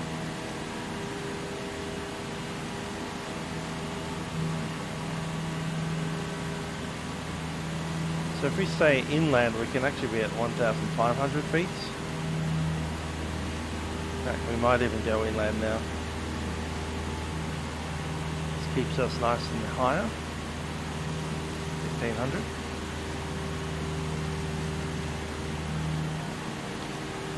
Pricing certainly has gone through the roof. Won't argue with that.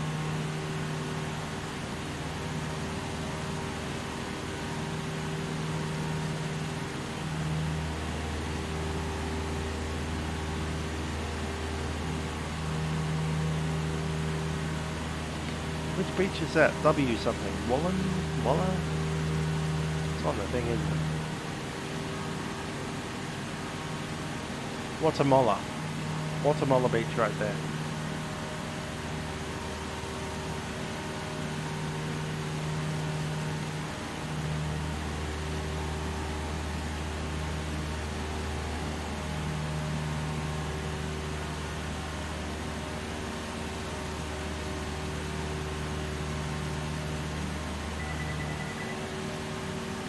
There's 1,500, that's as high as we're allowed to go.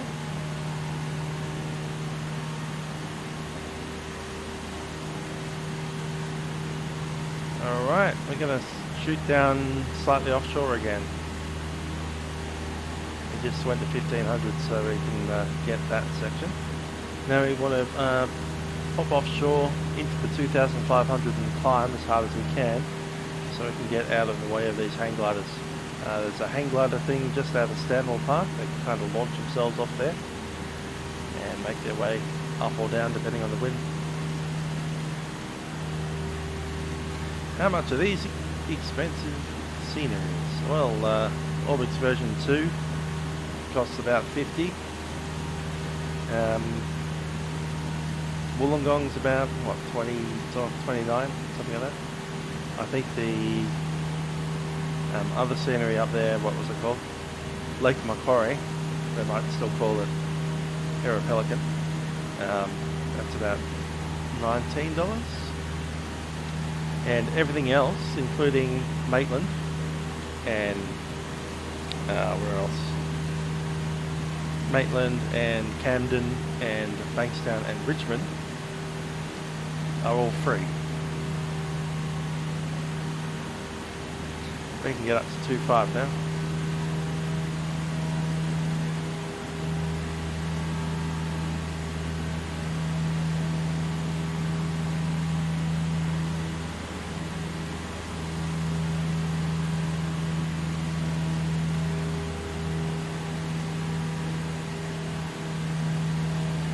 Okay, it's time to grab a CTAP at Wollongong.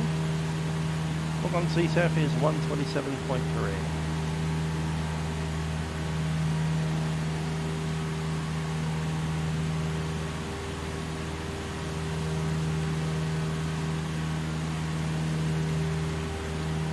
And we don't really need to be on the Victor 1 frequency anymore.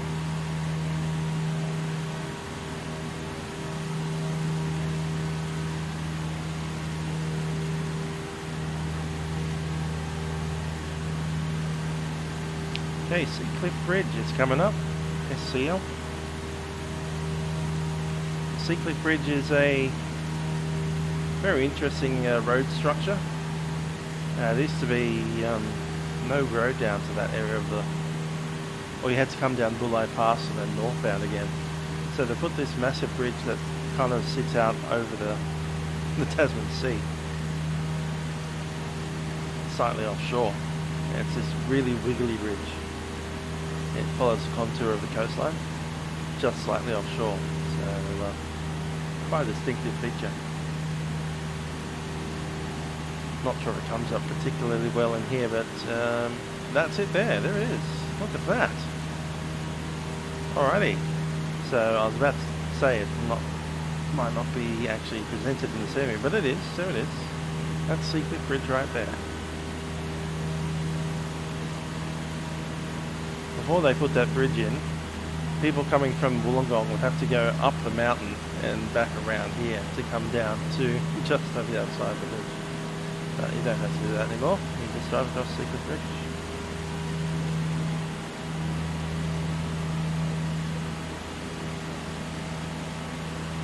Places like Thirroul and Dapto. Coromol, there's Thirroul right there. The Seacliff Bridge is up there, coming out of Oxford, Stanwell Park.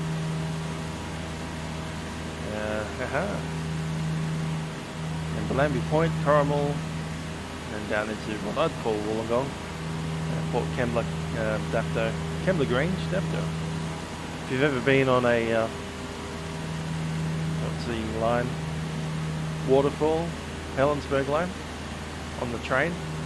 You would have heard all of that from the express trains that go down to the Wollongong and Kaima area. I used to be able to recite that by memory. I used to listen to it multiple times every day, the announcement going off, and it was exactly the same announcement because it was a pre-recorded thing. Like the next train to arrive on platform number 2 goes to Wollongong. First stop, Waterfall, then off there.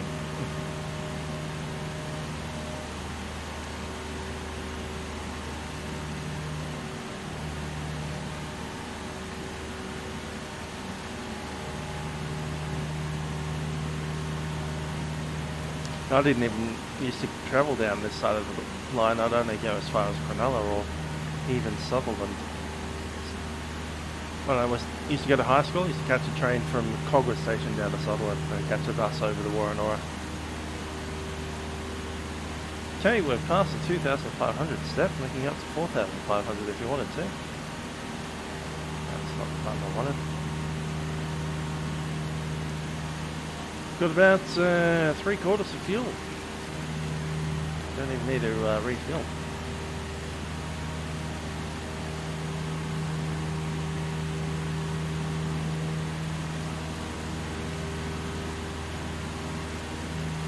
I think I'm happy at 2,500 to be honest. I'll just stay here. We'll do a visual approach into, which runway do we need? Just the Otis 126.25.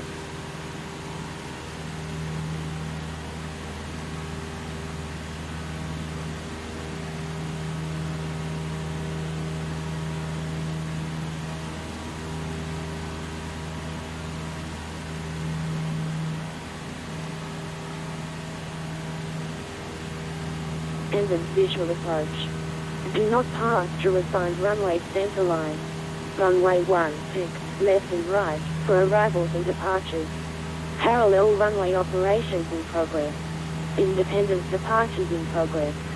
Wind 170 degrees 10 knots. Visibility greater than 10 kilometers. Cloud view 3000 feet. Temperature 16. QNH 1018. On first contact with me, ground or approach, notify receipt of information uniform. Sydney Terminal Information Uniform. Expect independent visual approach. Do not pass through assigned runway center line. Runway 16, left and right, for arrivals and departures. Parallel. Alright, runway 16 it'll be.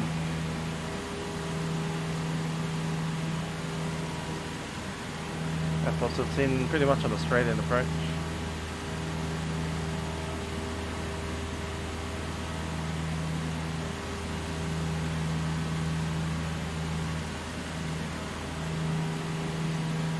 Alright, Wollongong's going to be our last full stop of this trip. We'll walk around, have a look at the 747, go into the Haas hangar, come back out, and then we'll fly over to Richmond. But we're going to do a touch and go at Camden. We're going to do another touch and go possibly, or stop and go, and then taxi back around at Bankstown.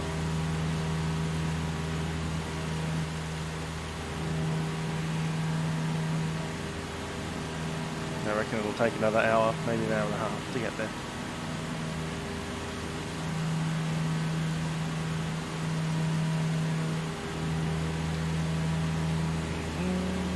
Just going to check in a procedure for Wollongong.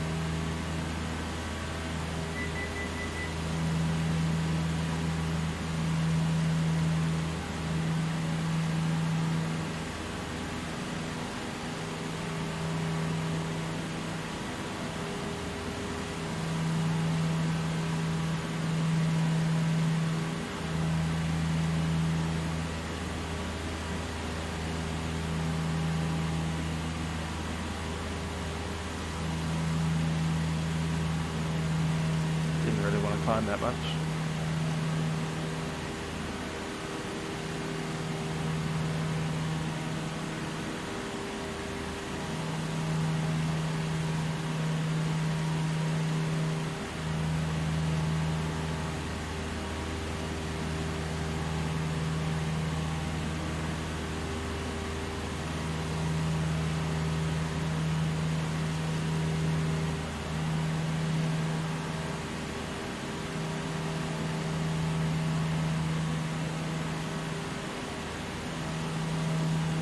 Kembla down there, see the jetties sticking out.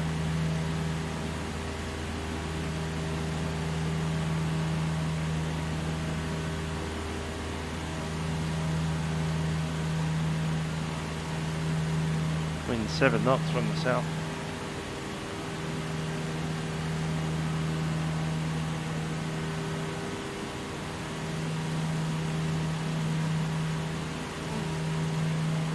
Start our descent. Circuit time is 32, we'll call it 33.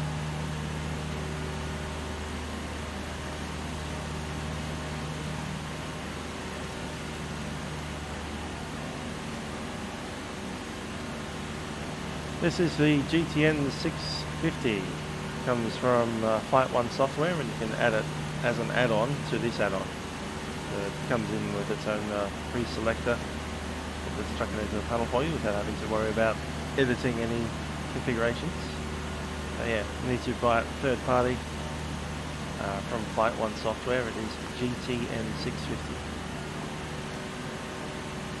The real Juliet Kilo November has one of them installed in it as well, so this is true to the real airplane. Traffic Wollongong, Juliet Kilo November is 10 miles to the north of Wollongong, over Port Kembla. We're tracking to join a straight in approach, runway 16, estimated time 32, passing 2,500 on descent. Juliet Kilo November.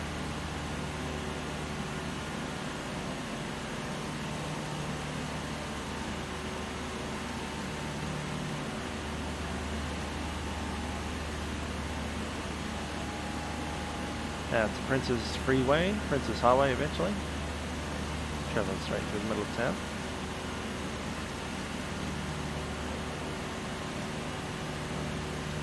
Coming up towards the so-called Albion Park.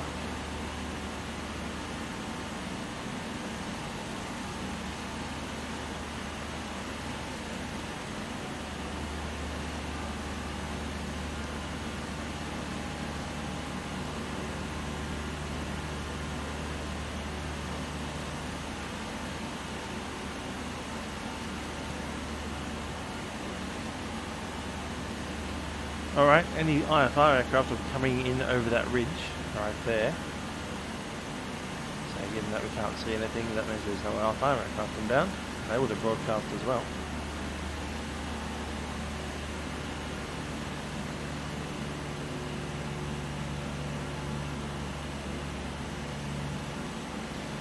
Okay. Brakes are released. Undercarriage is fixed. Mixture is fully rich.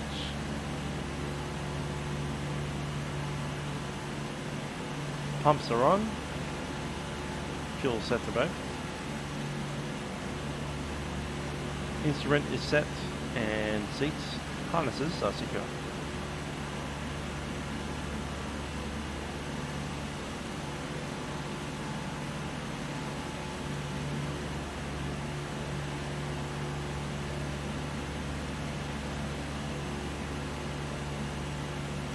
Traffic Wollongong, Juliet November is on along base runway 16 for the pilot.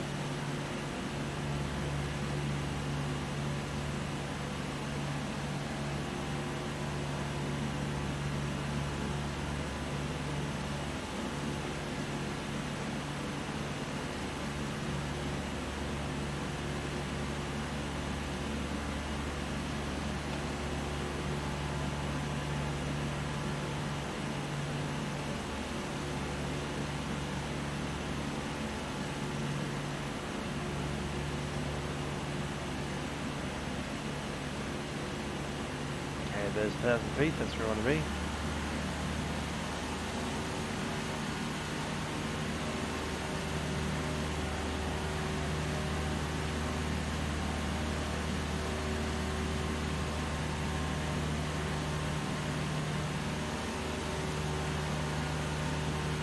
I love banging around below the level of the nearest cliffs, mountains. It's all kinds of fun. You don't get to do that much in Australia.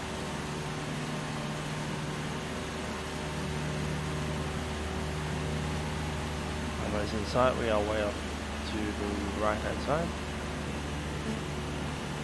Traffic, Wollongong, Juliet November, turning final runway 16.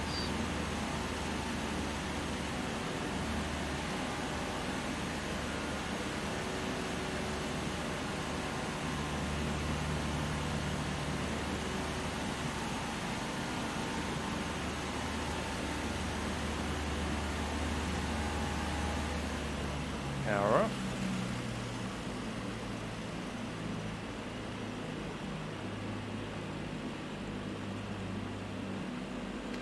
Favorite aircraft to fly in real life is going to be the Piper Cherokee, Piper Rancher.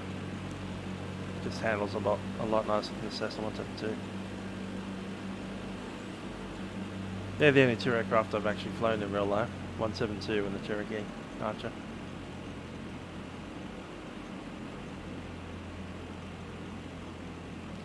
Flaps 10.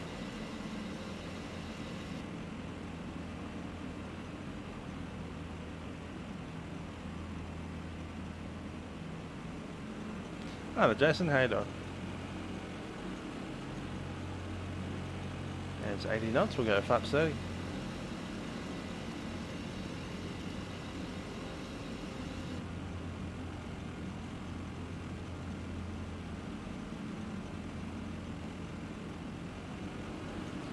$65 knots set.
This is unfortunately not freeware. This is Orbx.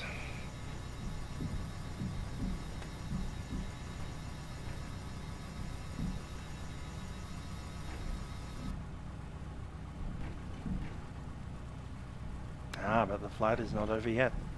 Just going to pomp over to the Haas Museum, have a look at Oscar Juliet Alpha, walk around the 747.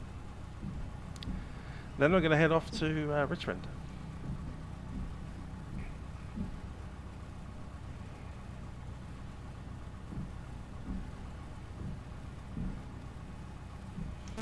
Traffic Wollongong, July November vacated.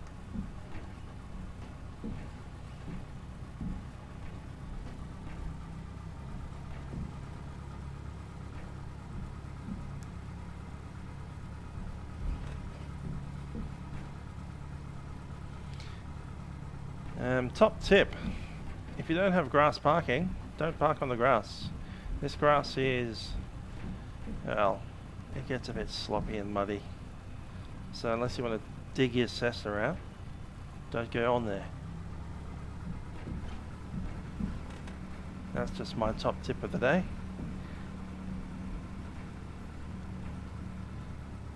And yes, that top tip comes with experience.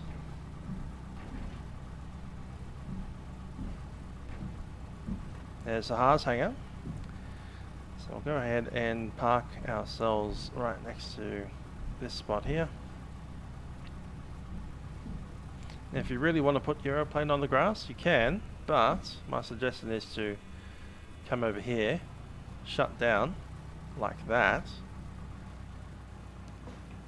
and then push your aeroplane back. That way you won't get bogged. That's 1000 RPM.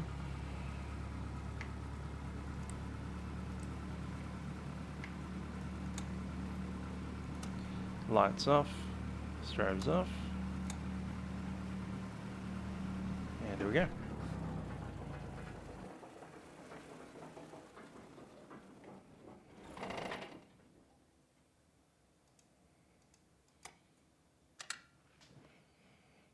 Tick, tick, tick. That's good. And let's open up the door and have a look around at Haas. So this is a Historical Aircraft Restoration Society. Meanwhile, I'm going to close this door. Thanks very much.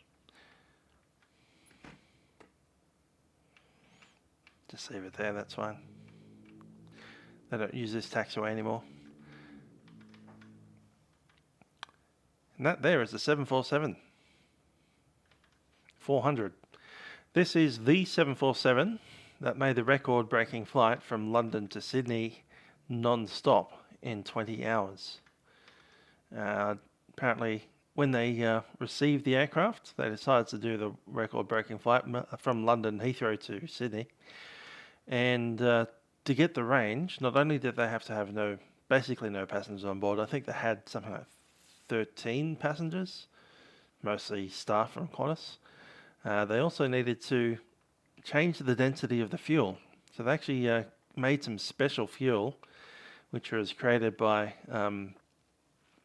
instead of distilling it the usual way, they put it into railway containers and shunted it up and down tracks for several months.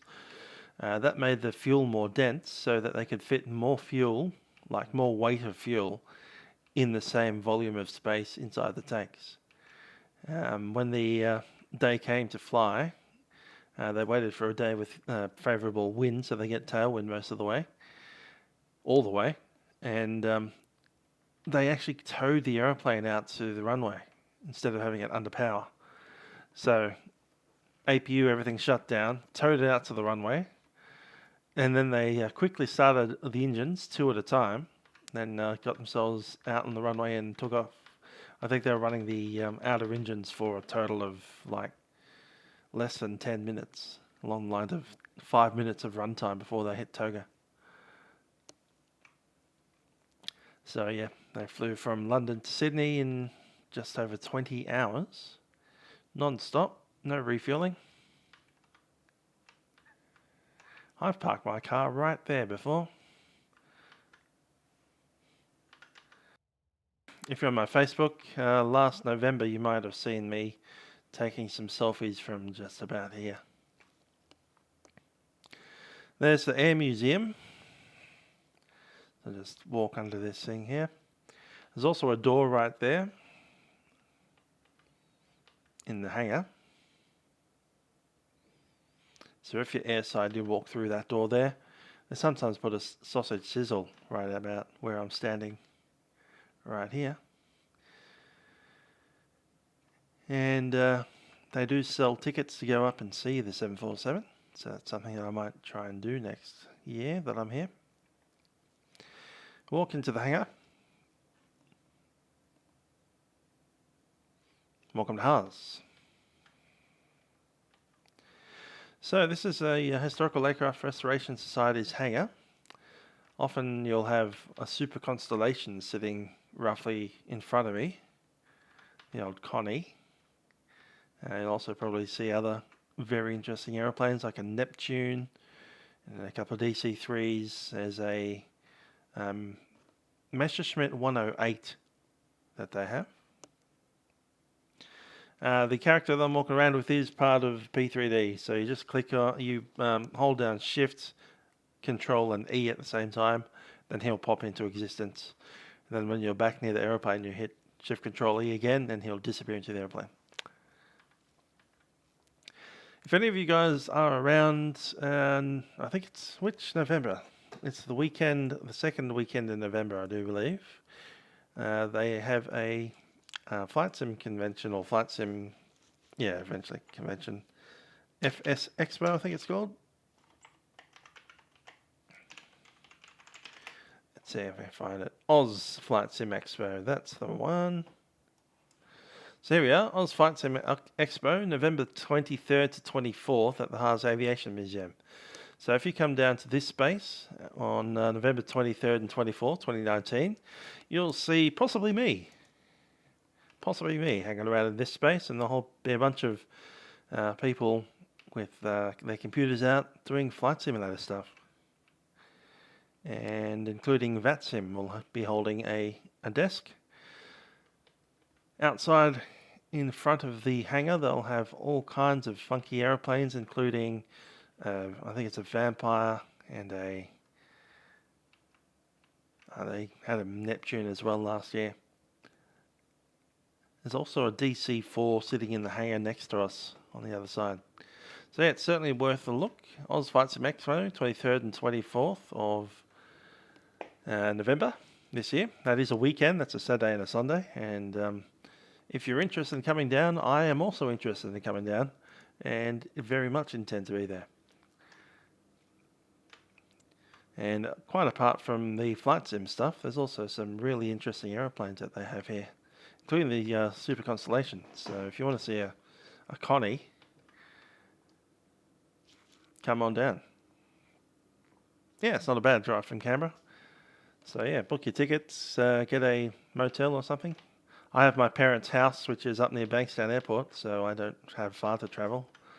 It'd be easier to travel in the plane, but it's cheaper to travel in the car.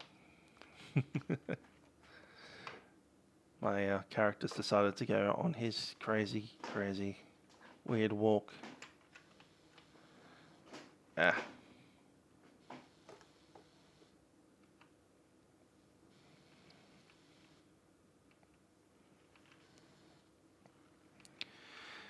Anywho,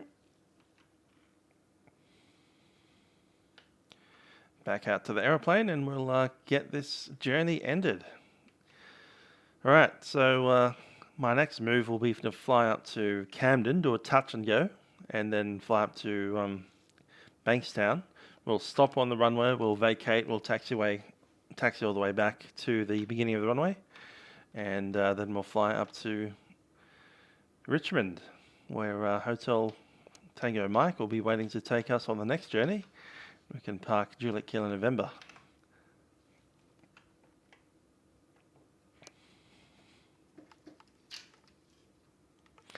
Yep, there's Dan Hammond. He's the guy that's organising it, as far as I know.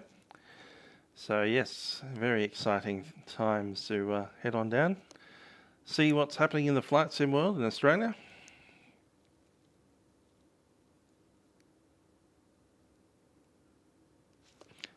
Cool. Let's get back to Richmond.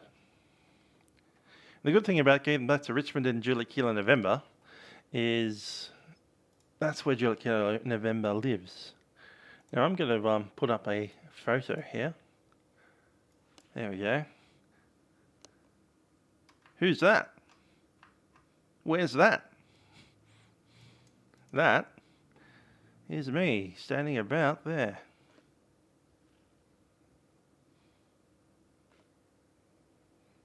Yeah, it's about that spot, isn't it? Cool. So if we look at this building there, you can see funky green roof and this little white fence kind of thing around it, which would be that building right there. Funky white roof, funky green roof, sorry, with the thing and the little white fence out the front. What we're missing out there is a super constellation, but we do, of course, have a 747.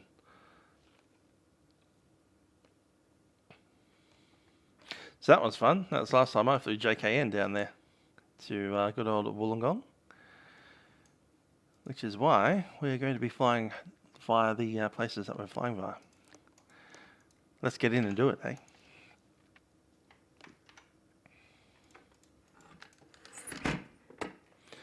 Doors locked.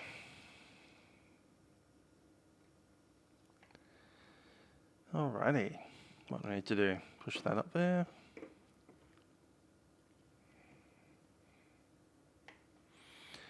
Assuming you're all ready to go. Let's run the checks. Engine start. Throttle is cracked in. Mixer is idle. Master switch on with the beacon. Auxiliary fuel pump is in. Mixture goes rich and still stable fuel. And then all that. Cool. So master switch is on. Fully rich. Fuel pump. So we see some flow in the fuel flow. That's there. Hi there, Dan172. How are you doing? We just stopped off at Wollongong, where I stopped off earlier.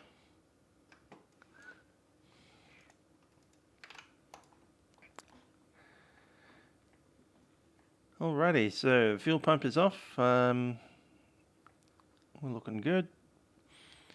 No one's around the prop. Clear prop.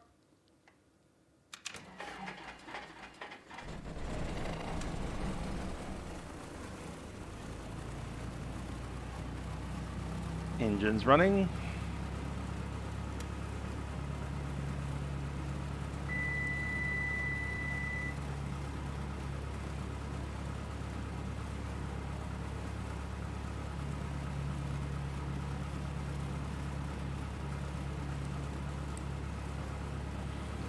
Okay, so we're flying via Menangle, I think it was, MNG.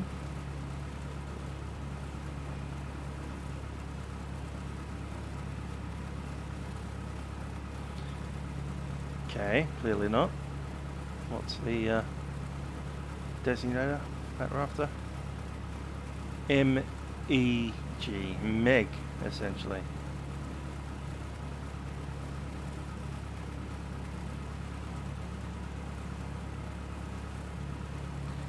And down to YSCN.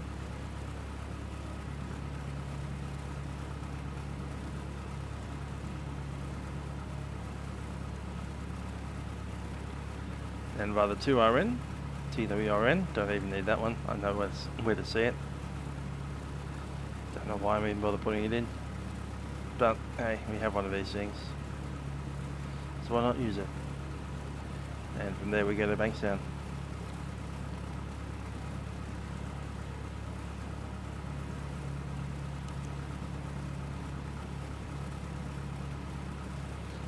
And there we go. Alrighty, so we are going to move on out of Wollongong and get our little Cessna 172 into bed.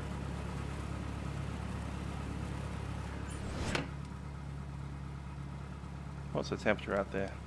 12 degrees. Yeah, we'll leave the window shut. It's all good. Traffic Wollongong, Juliet Kilo November is at the Haas hangar. We'll be taxiing up to runway 16.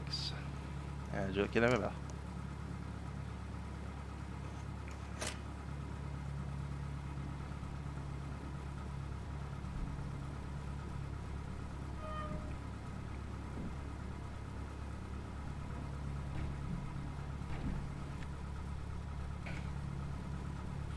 Yeah, VR is pretty amazing. I've done VR on these kind of planes in P3D before, and that's pretty amazing. Not sure if they'll make good videos on VR, but sitting in it, the three-dimensionality of all the space, you really feel like the aircraft is like just there, you can touch it almost. Although when you go to grab it, your hand goes straight through because there's nothing there. The other good thing that I see on the these kind of aircraft is when you look closely at the dials, you can really see that you've got a glass piece and then little needles that are sticking in front of a flat plate with the with that section just behind it. It's really quite mind-blowingly awesome.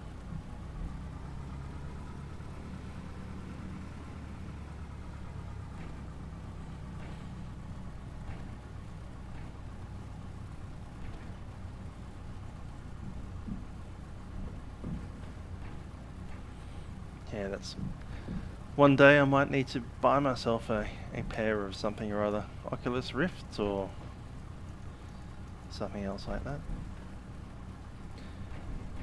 One of these days when I'm richer than I am.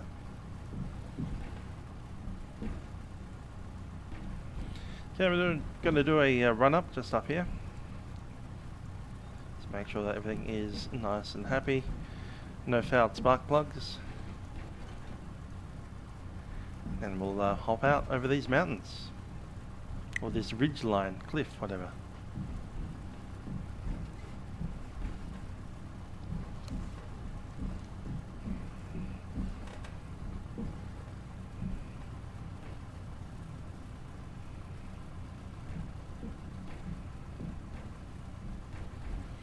There we are, at the hold short. Gonna sit here, park and brake is set. All the brakes in, fuel pump is on, everything is fully rich, up we go.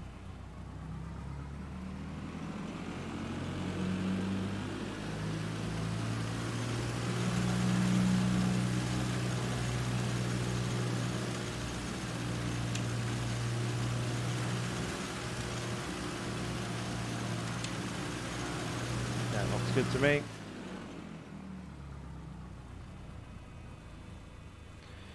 Okay, loading lights on, strobe lights are in, everything else is good to go.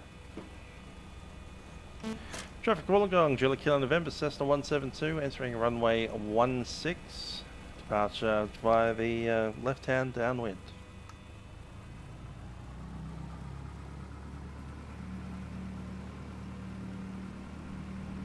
Anyone coming at us? Nope, we're good.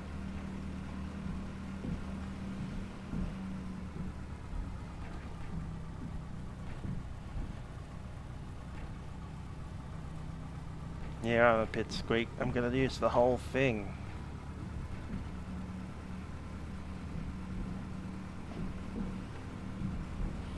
Did we need to use the entire runway? Dunno.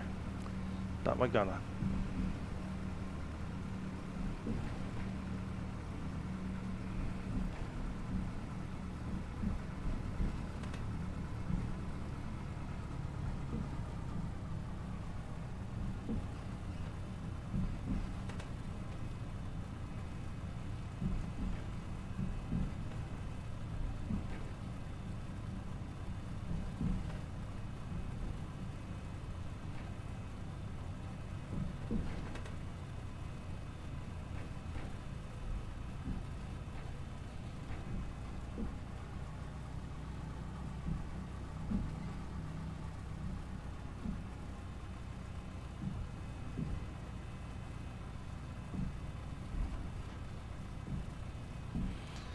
Hey Dan, if you're still watching, just link or send us what it costs to go to Oz Flight Sim Expo.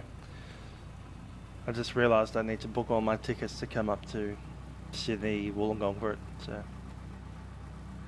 I'll have to do that later. Well, let's go.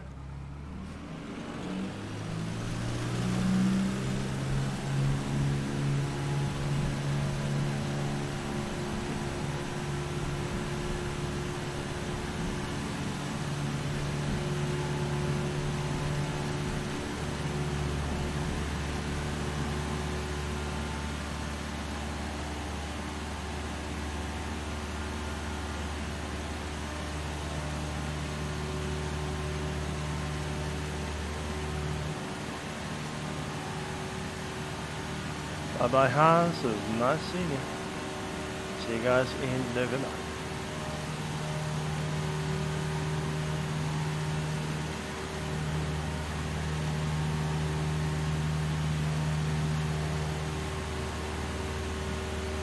Alright, when I was doing touch and goes in a Piper Cherokee out here a couple of years ago, my flight instructor, Arjun, decided that we should fly past all these houses before we turn, instead of flying over the top of them. So the idea is to fly past the road and then we'll go along the road. Mostly because whoever lives there doesn't want to get blasted by Cessna noise all day.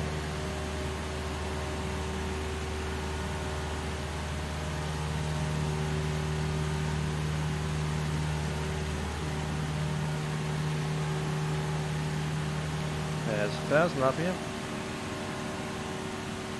That is indeed where they have the 747, right there, next to the public parking. So when you park your car, you can actually park right under the tail. In fact, the tail overhangs the fence by quite some distance.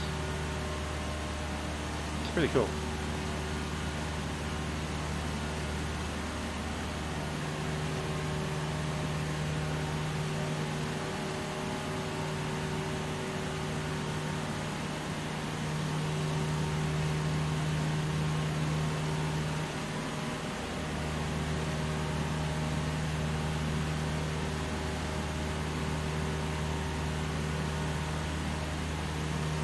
Alright, time to keep on climbing.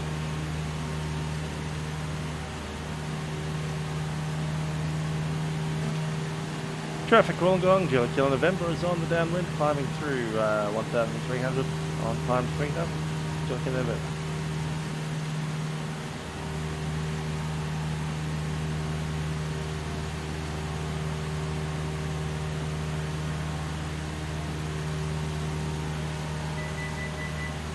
I do wonder if there's some way to get out here in a vehicle. Probably not. You probably have to walk or take a boat. That's a pretty convincing silt jetty coming out into the lake.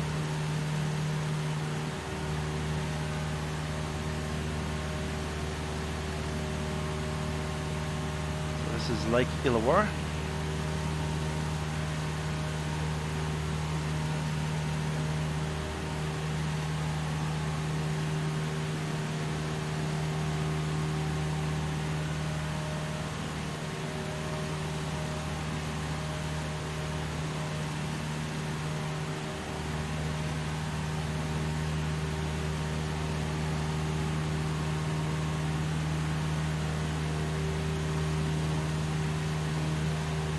Continue climbing up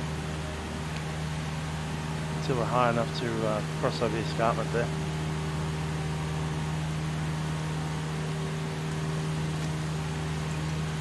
I want to be close enough to 3,300.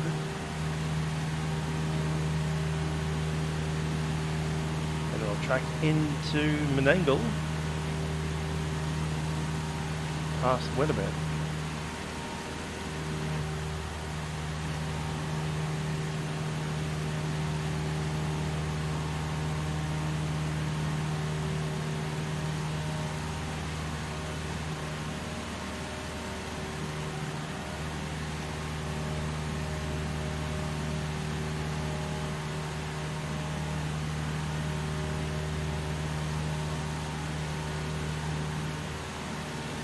Oh, the Bishoy is stuck in Sydney. Going to Flukey.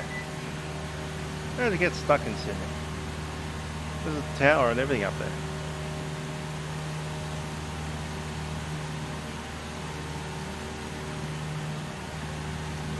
Is it really that busy? Hope so. Hope not, actually, because I would like to get a word in before we enter the control zone at Richmond. That'd be useful. It'd actually be nice to get a top-down tower from Sydney Approach.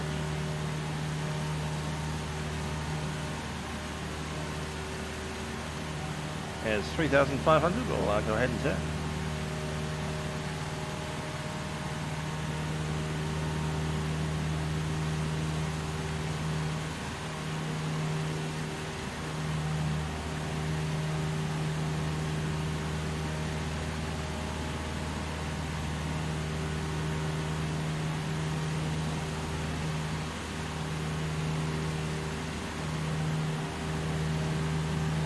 That's fair enough, yeah. If you depart Sydney at this time of day, set the alarm for 4 in the morning. That's even earlier than I'll be waking up tomorrow morning. I'll be getting up at about 4:40.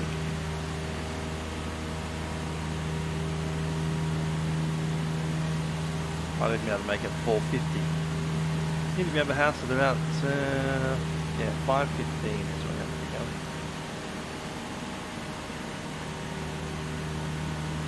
See, 5:15 is when I actually start moving and putting my shoes on. 5:30 I need to be in the car driving.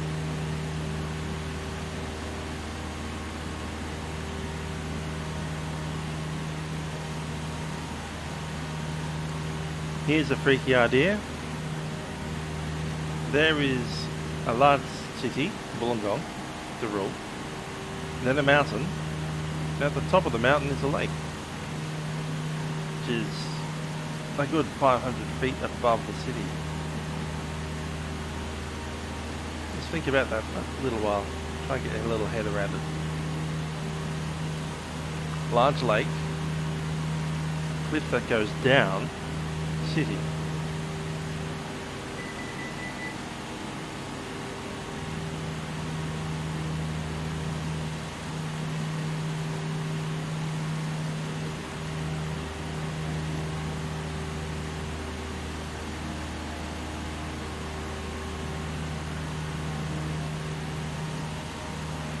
Anyway, that one's Cataract Reservoir.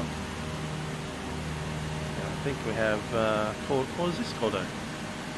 No, this is Cataract. Cataract's the one with the big split. No, that's Cataract over there. Okay.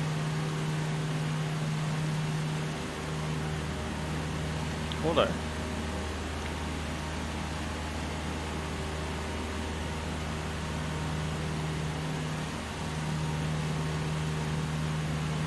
Alright, cool.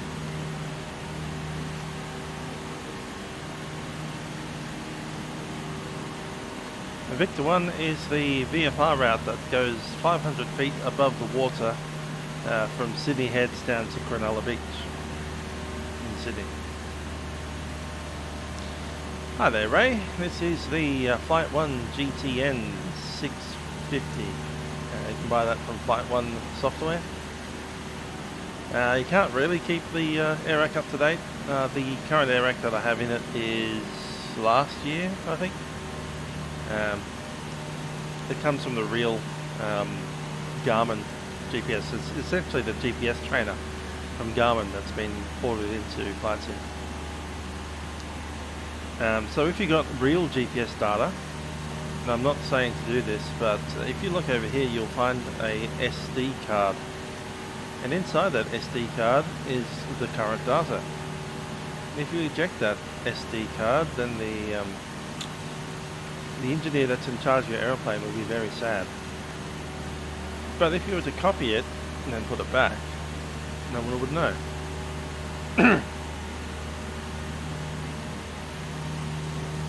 Just putting it out there.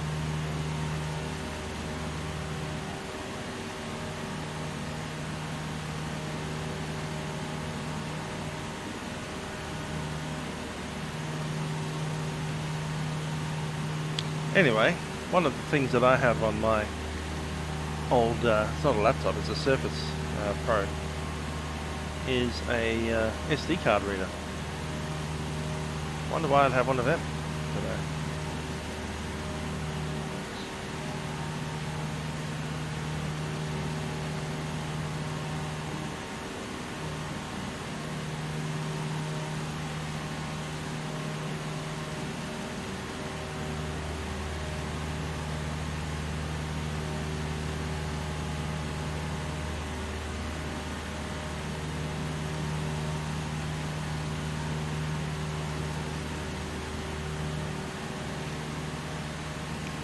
that's one way of keeping it up to date.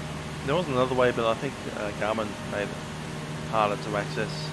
You can, of course, buy the Garmin updated data directly from Garmin, and that'll cost you like several $100 because it's real world data that's been vetted by the FAA.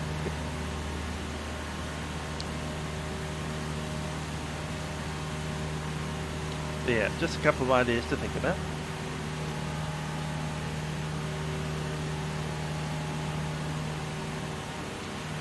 Just to ensure that we know that's a SD card mounted with, well, there's a micro SD card mounted inside a full-size SD card. So the data's actually on the micro SD. And many smartphones can mount a micro SD, and you can copy data across from one side to the other. Cough, cough.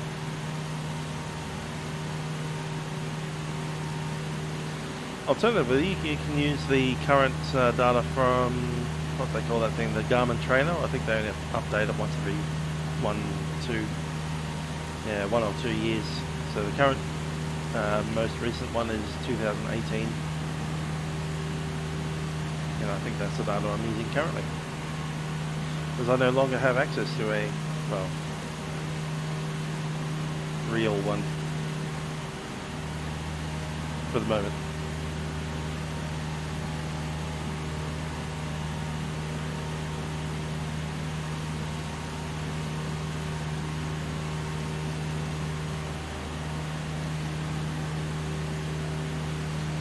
Now I do indeed have a sheet. It is called the Sydney VTC. You can get that from going to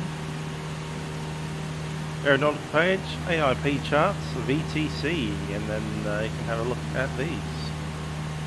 And that's the Sydney Victor 1 coming out of Long Reef, down past Manly, Sydney Heads, Rose Bay, Banks, Solander, Cronulla, and Gibbon Point, 500 feet altitude. See the word Victor 1 there. For operations via route Victor 1, referred to there AIP ERSA.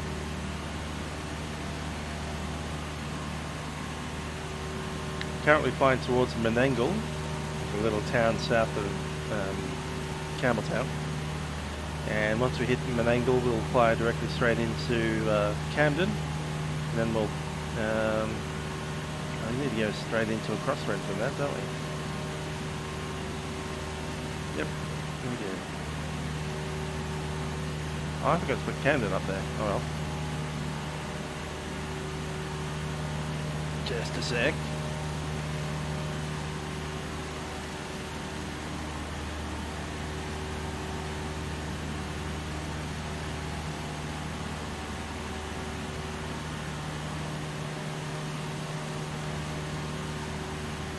Next minute. There we go. Runway 24. Alright, so we're taking runway 24 in at Camden to touch and go, and then back out into... Yeah, where'd the hat go? I just saw it over there onto my other seat next to me. We're outside of Roosters territory. We're down in... I don't know where this is. What football team's from Campbelltown? I don't think there is one. Is there one? I don't think so. They'll probably go for Bulldogs. I don't have a Bulldogs hat, sorry. Not a Westie.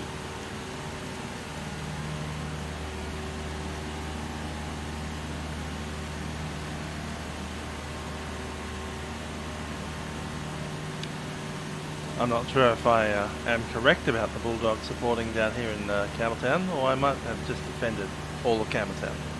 Not that matters, because I just drive through Campbelltown most of the time. Yeah, I've got the GPS on just so I can look at it. It's easier that way.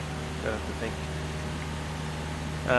Visually, I'm looking at the fact that that is the Hume Highway travelling down to Melbourne. And we need to cross it. And straight ahead is Menangle. That little area of industrial factories and stuff. Off to my right should be The airfield of Wedderburn. I can't quite see it yet. It might be in there. Ah, it's way back behind us. There it is. That's Wedderburn airfield. No need to stop there today, but lots of hangars. I've never actually, I've landed there once or twice in the sim, but barely ever. Not much there, real life or sim. Alright, so essentially just out of Menangle now. That's it there. And we really need to descend quite significantly now.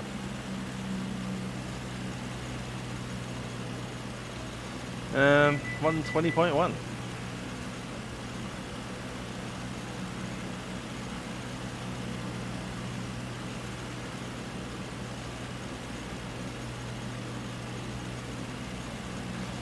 Camden.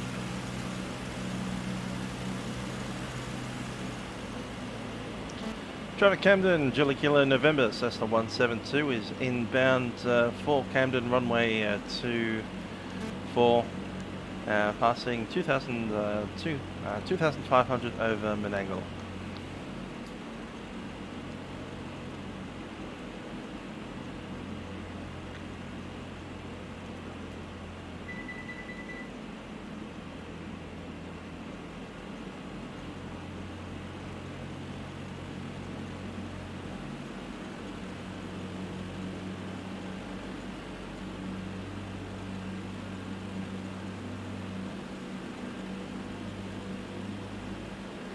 Yep, mountains are annoying.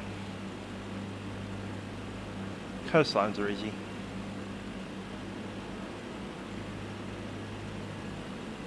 Where's our airport? I think I see it.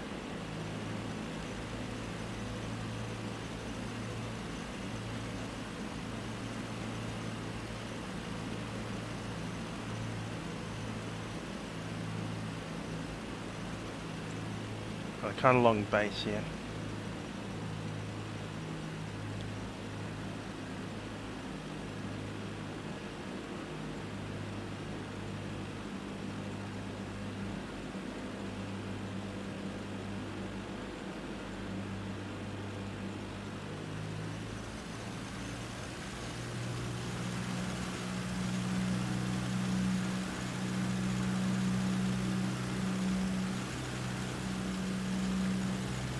Got it.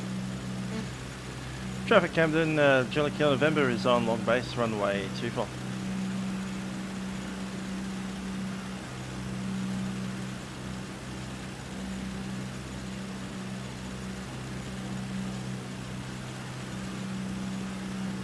Elevation 230. There is a tree just off the edge of the runway. It's a rather famous tree.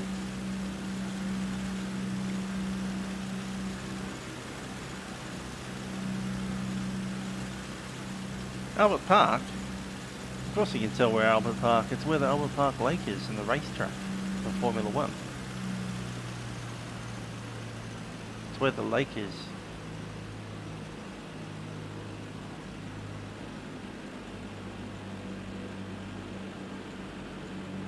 Okay, flaps 10. Landing checklist, brakes are released, undercarriage is fixed, mixture is fully rich. Pump is on. Seats and harnesses are secure.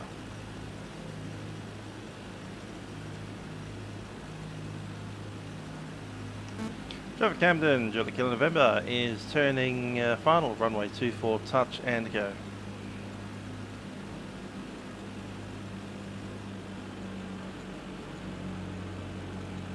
Turn a bit earlier there. Let's drop the rest of the flaps.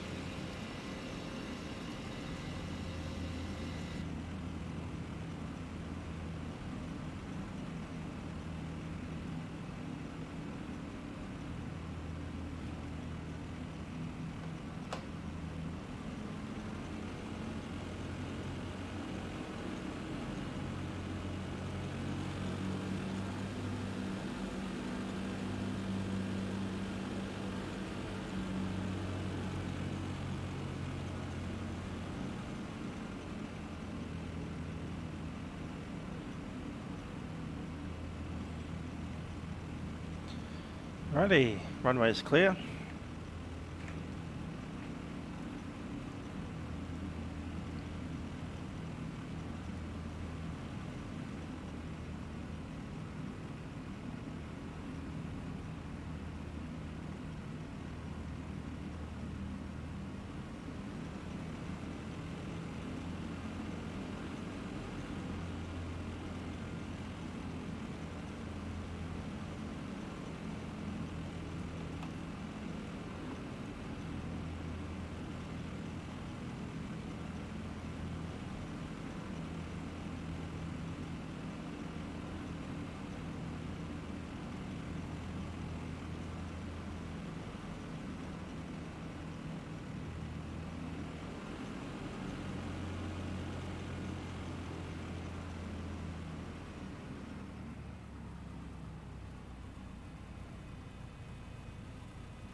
That's coming up.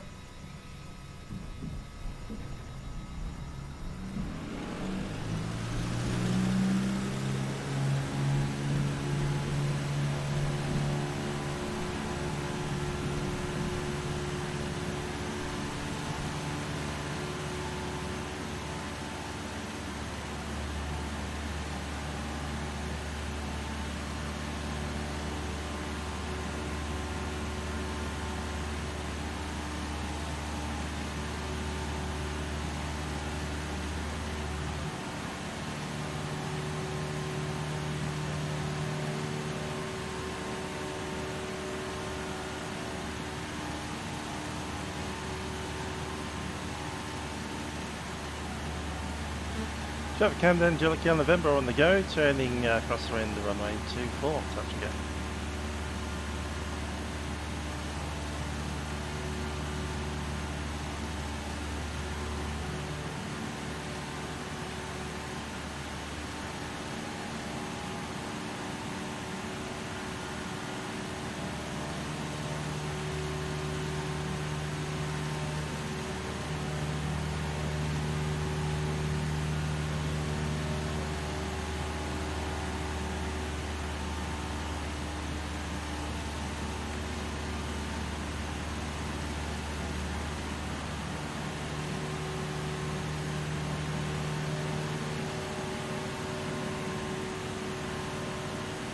Traffic Camden, Jellicoe November, Cessna 172 is downwind of runway 24, touch and go.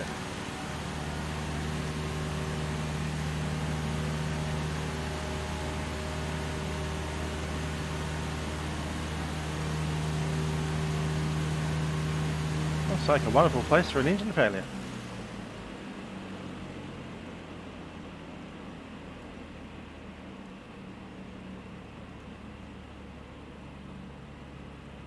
Up to 65 knots.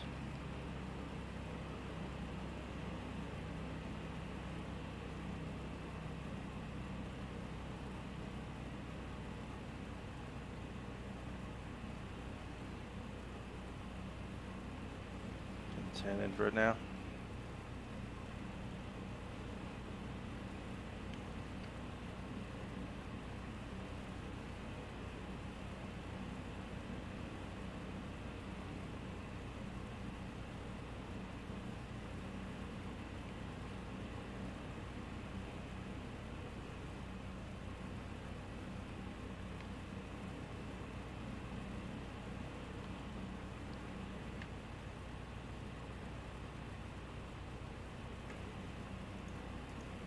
Brakes released. Undercarriage mixed fully rich. Pump is in. Fuel seats nice as let's go.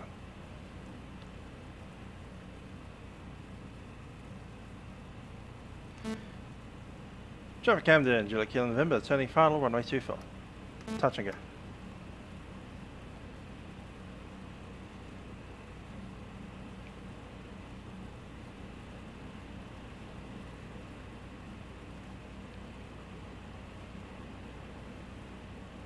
Alright, I think we're just about ready for flap 10.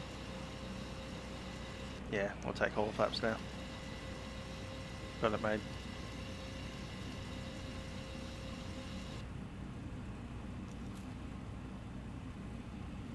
65 knots.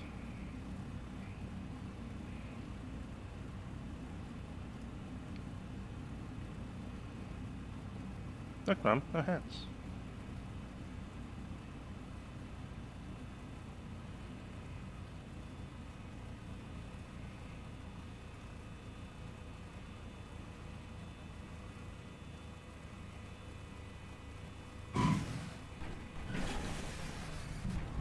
Flaps coming up.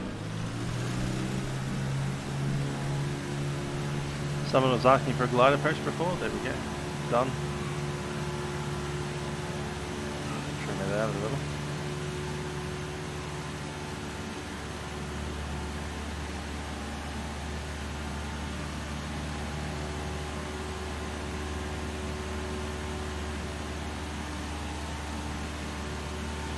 As you climb up to 500 feet above the pattern altitude, no, 500 feet above the ground, sorry.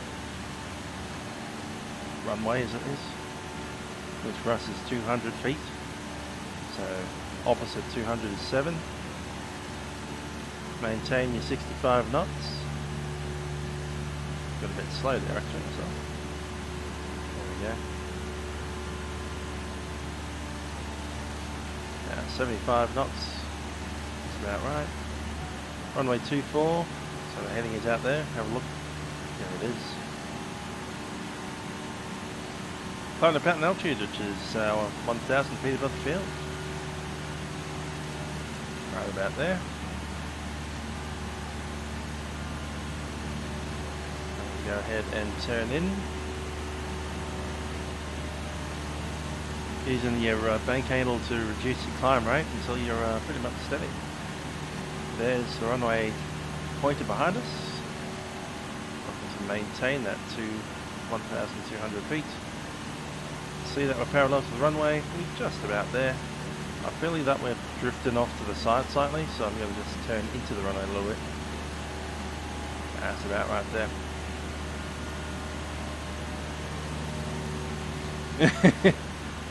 Making videos since you were 1.5 years old. Cool. Yeah, 2006 is when I started on YouTube.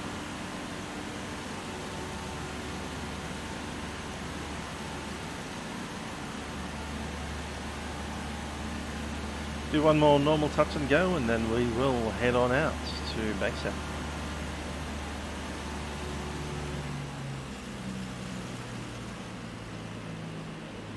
So you pull your throttle down to about 1500 RPM. You're making a 30-degree turn, but you're not letting the aeroplane lose height, and in doing so you lose speed. So we're at 80 knots now, and we're within the white arc. I'm going to deploy some flaps. Look down there. It looks like I'm a little high, so I'm going to deploy flaps 20. Might even consider flaps 30. No, we'll turn first and we'll do 30 on the finals. Traffic Camden, Julie Kilo November, turning final, runway 24. Wanting to keep our speed at 65 knots on the descent, don't want to get below.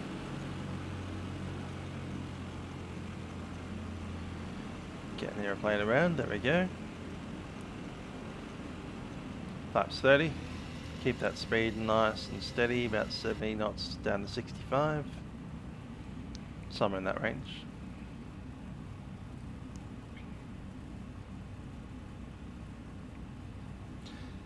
Good old Jetstar 506 with Lachlan. We'll be heading up to Bankstown after this touch and go, and then we'll head on to Richmond after that.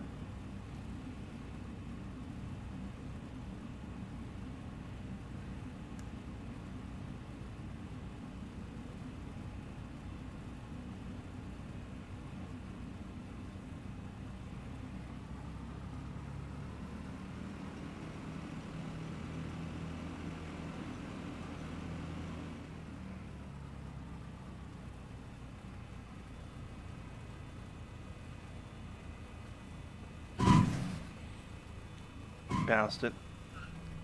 Oh well, first two are alright. Last one not so much. Flaps coming up.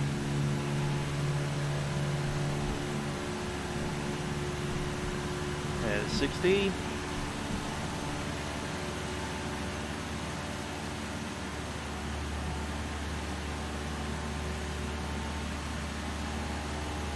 80 knots. Current time 8:25 p.m. And we're departing on the downwind. Traffic Camden, Julie Kilo November on the go around. We'll be departing on the downwind this time, climbing up to 2,500. Julie Kilo November. That's an early turn.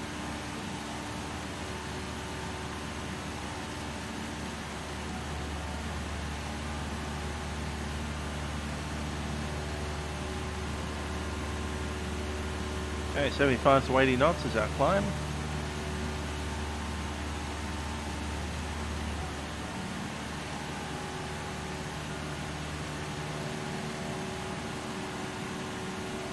Happy with that there. And we'll just keep on climbing out.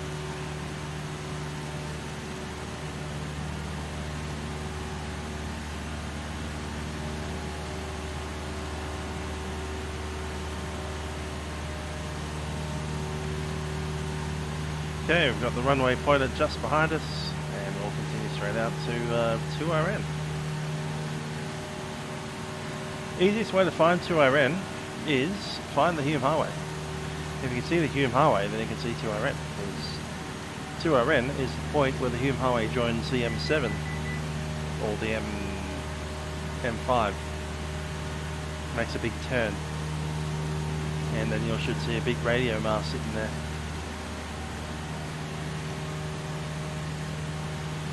Bye bye to Camden. I hope you have enjoyed our brief visit to Sydney's third little airport.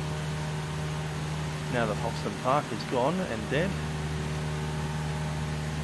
now we just have Sydney International and Bankstown and Camden and Wedderburn and the other one, the Oaks, somewhere out there.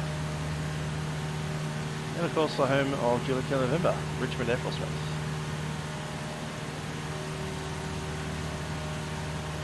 That's alright, Bernie. Hope you enjoyed. I'm going to track over to 124.4 because we're going to encroach on some airspace in a little while. Let's see if they want to play ball with Bankstown Tower for us. Stand by to start 6,000, runway 16 right, expect independent visual approach. Brake, velocity 888. Probably not. With line level 280, cancel speed below 10,000. That should be everybody.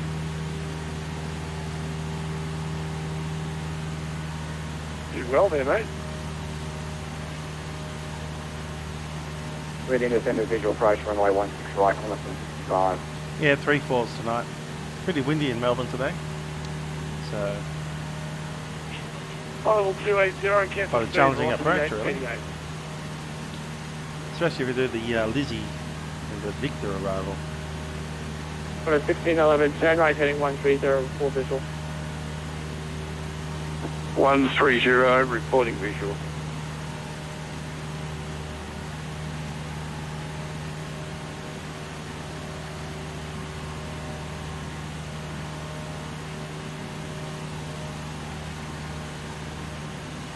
Well, 1065, established visual 16 right. 1065, thank you. Contact tower 120.5. 120.5. 126.25. Take care of yourself, 1065 delay. Alright. See what's the weather doing. 250 degree 8 knots. Visibility greater than 10 kilometers. Cloud view 3,000 feet. Temperature 15. QNH 1019. I'll be 2 On knots. first contact with Oh, we know. 1611, reporting visual. Alright, 2 knots today, so we'll join the downwind. Runway 29 right. Probably right hand downwind, so we'll run at 29 right. Sounds good to me. It might give us center.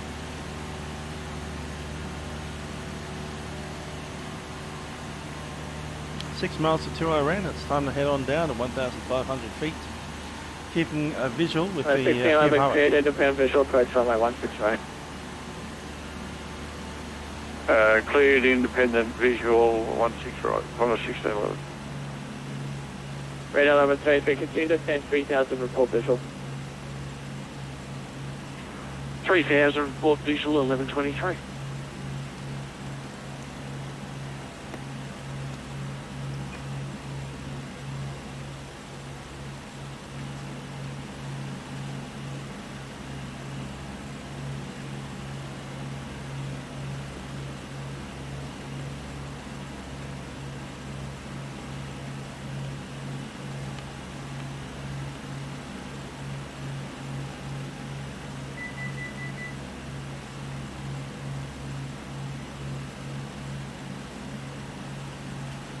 There's M7, there's the interchange right there.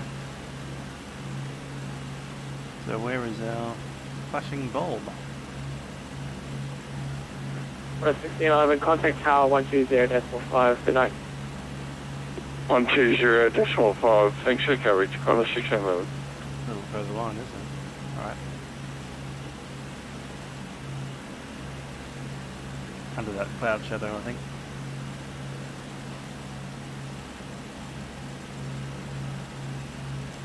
Some of the busiest airspace in Australia in the world, real world one around here. For light aeroplanes.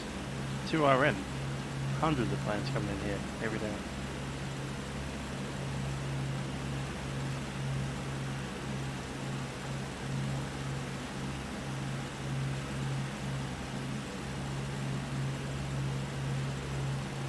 Yeah, we need to actually descend, don't we? That's the radar tower, I've got the mast inside.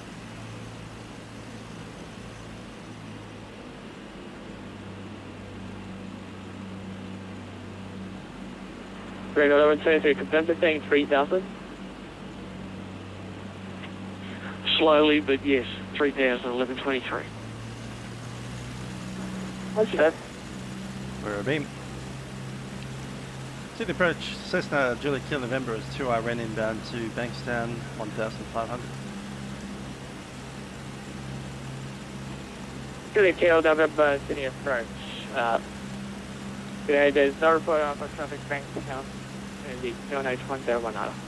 1019, Kilo Juliet November. Juliet Kilo November.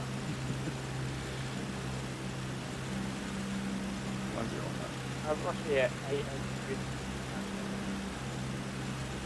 Okay, 3 city approach, fly heading 340, descend to 6000, runway 16 straight, independent visual approach.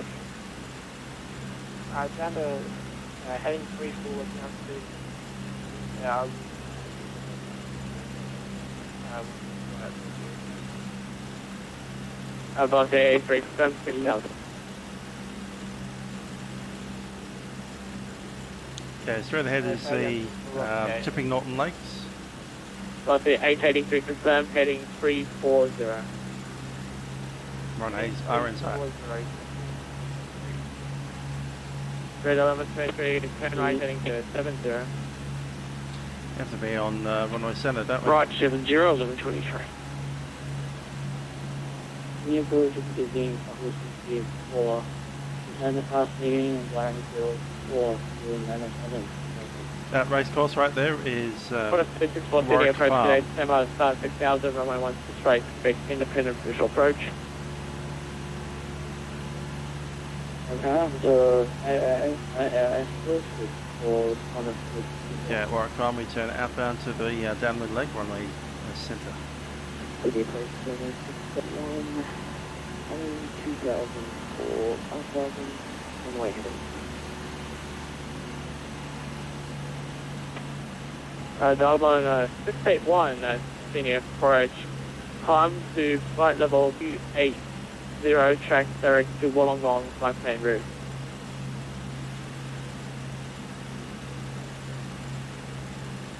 Line 3 at 0, to the camera villa, 721. Right, so check direct Canberra. Sydney approach, Connor 1611, with you again. Right, 1611, maintain heading 300, climb at 3000.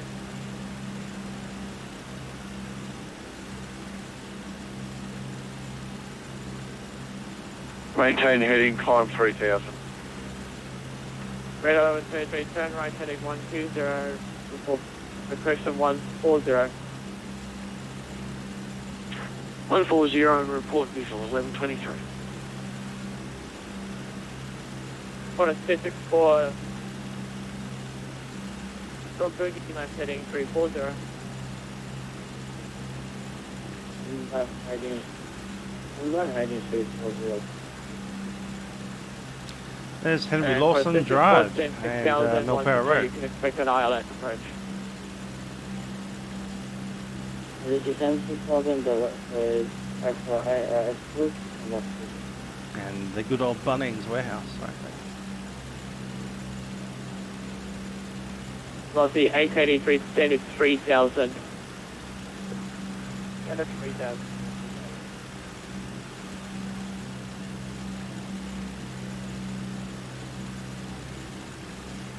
Kilo November Lakes downwards runway 290. Thank you, November, clear land. Good lads, Kilo November. Journey approach for 1123 is visual 16 right. We're over 30, copy cleared, independent visual approach runway 16 straight, on final contact tower 120.45. Lead and on final contact tower 1123. That's 20, I'll go for full 30. There we go. Get us down nice and quick, we'll start that turn. Sydney Place, good evening. Mike Alpha November is with you through 11,014 meters. Following 70 knots through the turn. Mike Alpha November, Sydney approach to stand by to start 6,000, runway 16 straight, expect independent visual approach. Down to 6,000. Cleared land. Once right. Brakes undercarriage mixture fully rich. PFS. Velocity 883, turn right, heading 120. Clear to land, runway's clear. Heading 120, velocity 883. So last session requesting further climb, say call time runway? Velocity 888. Oh, velocity 888, my apologies, contact center 125.0. 1250, velocity 888. Good night.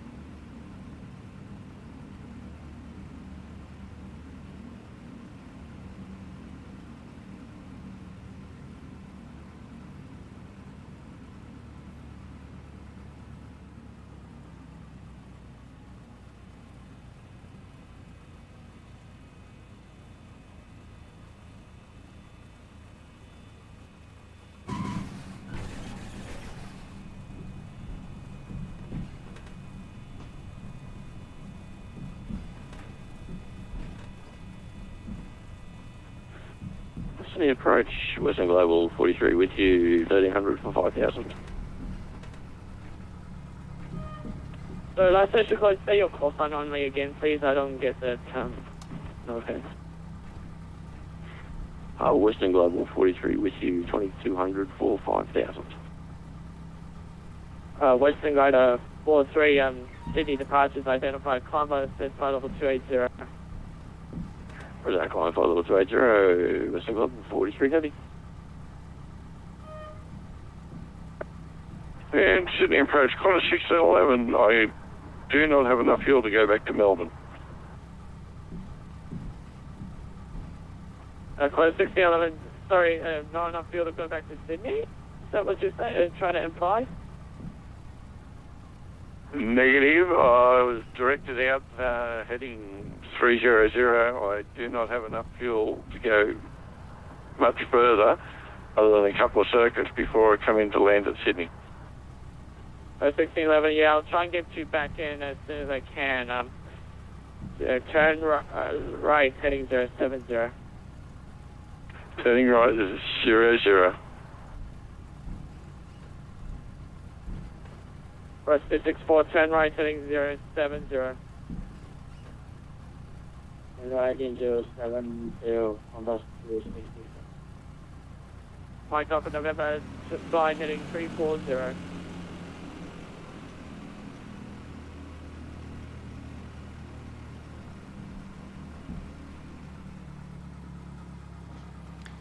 Brakes are set. 340, Mike Alpha November. Alright, let's Runway This is 16 left. see what we're about to do. So we're going to fly up to Richmond now. This is where the aeroplane lives. We're going to be landing on runway 28. There's a possibility of using the ILS on that runway.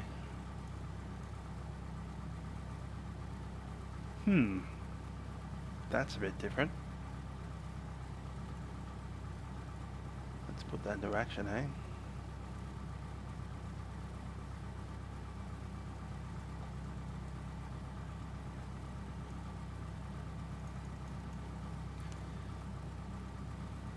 Yep. ATC certainly is stressful on Milk Run Monday. How about we make it far more stressful and file an IFR flight plan out of Bankstown to Richmond with an ILS approach.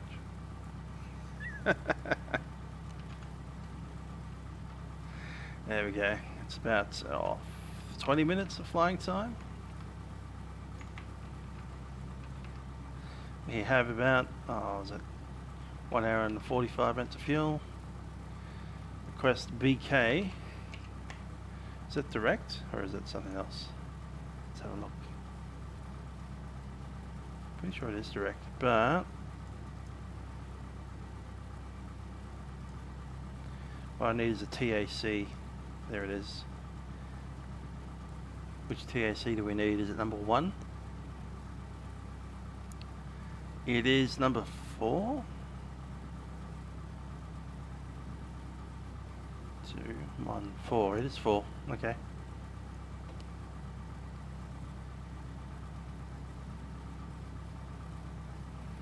Thanks for that. I miss the old MD 11. Okay, Bankstown. It actually has an airway, doesn't it? Is it the Whiskey 43? No, it isn't. Victor 11.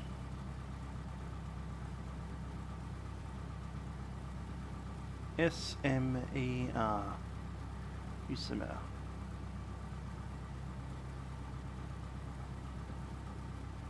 That's Bankstown there. And that's a Whiskey 11.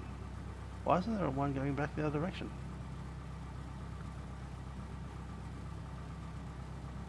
Fair enough.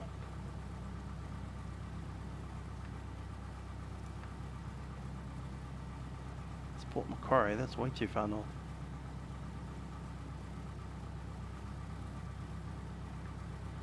Must be direct too.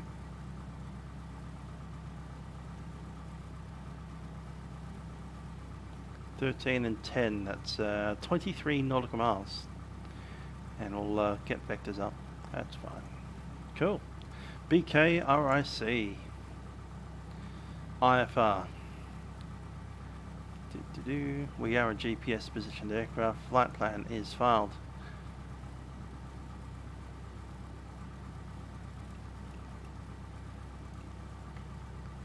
Make sure I'm sitting at 1,000 RPM.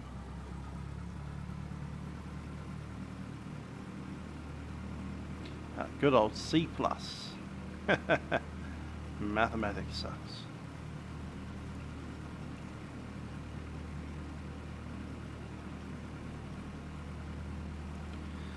Okay, Bankstown is where we're at. We want to go to YSRI.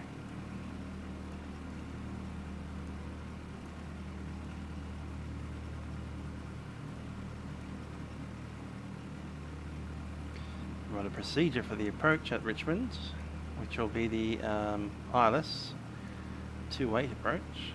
We'll load that. We have 5 vectors.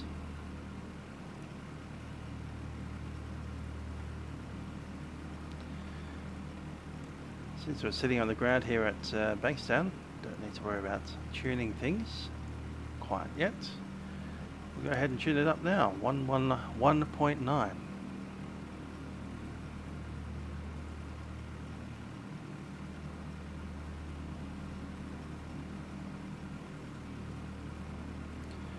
And the inbound course is 275.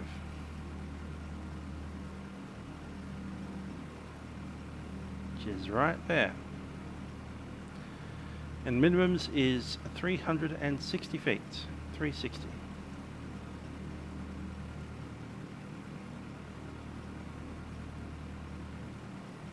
That's there. Cool. Alrighty, let's go ahead and tune up the poor old tower approach, should I say, and make his day a little bit worse than it currently is.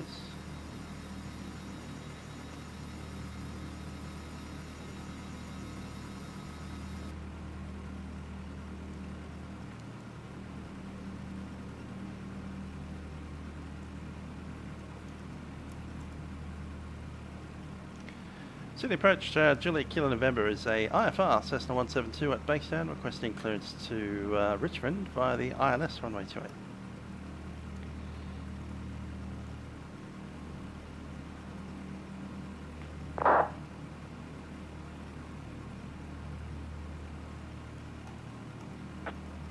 Juliet Kilo November, Sydney approach, 4067, no report traffic at Bankstown. So code 4067, and well, thanks for the traffic, Juliet Kilo November. We'll taxi on out. Juliet Kilo November. Mike Alpha November, turn right at 813, 0, report visual. Cool, so let's move out to the center runway to get there. Right to Sydney the approach. report vision, Mike Alpha November. We're at the run-up bay, we'll taxi out via Alpha. Sydney approach, Qantas 466. Cross the runway 29 right. Actually, we can use the runway 29 right, that's not a problem. Half right, 29 right. 120.5, Qantas 1611. Plus 466, Sydney approach, turn right at 834, and 3000, runway 16 right, expected defend visual approach. Sydney approach, good evening. Oh my gosh. Proceeding right to 340 and down to 3000, Qantas 466.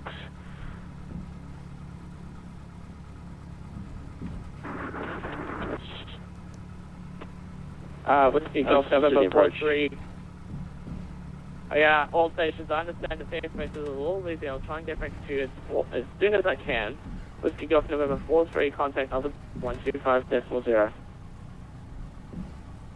Roger, comes in at 125.0, Western Global, 43 heavy.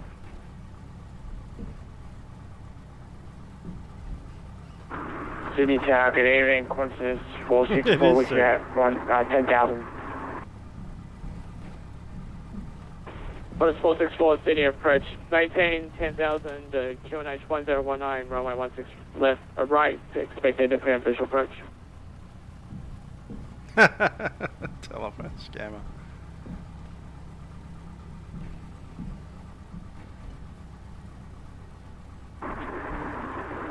Sydney Tower, Qantas 464, sorry mate, I just missed all that, my headphones are pumping. Qantas 464, maintain 10,000, runway 16 right, expect independent visual approach. Mixture fully rich. Maintain 10,000, expect runway 16 right. Qantas 464, thanks, sorry mate. Alright, Sydney approach, Mike Alpha November. we need to go over to the CTAP for our departure, which is 132.18. Independent visual approach 16 right, contact tower 1205. 120.5, Mike Alpha November. Bankstown, CTAP. Traffic Bankstown, Juliet Kilo November is a Cessna 172 departing IFR out of runway 29 right. Then tracking IFR, climbing to 3,000 feet to Richmond. Juliet Kilo November.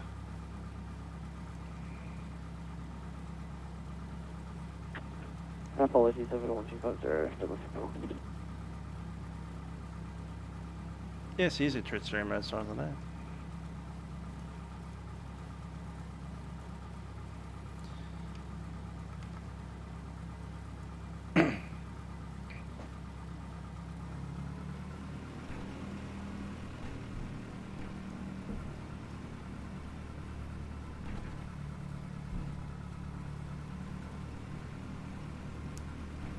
Yes, Zane is indeed a meme here in this country as well. Well known for shutting down an airport on Vatsim. As a tower controller sitting on the tower saying that you're not allowed to land there. It's hilarious. Alrighty, we have all of our temps and pressures in the green. Let's move it.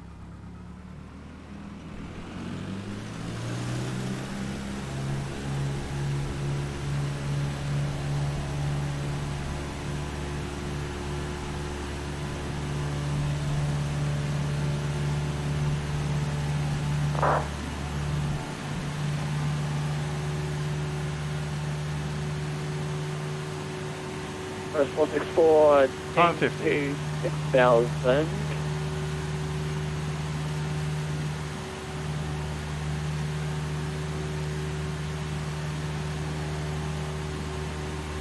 Down to 6,000, Qantas 464.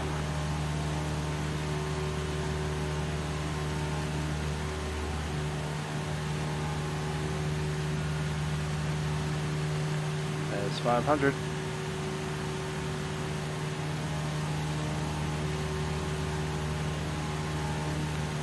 City approach Chile Kilo November, departed Bankstown, time 50, it's climbing to 1,500 on runway heading 29. Good to November. The approach identified country 800, including control area climbing to 2,500, changing for the islands runway into Richmond. Leader is in controlled airspace at 3,000 to November. Might actually track direct to the Richmond VOR. Might be an option.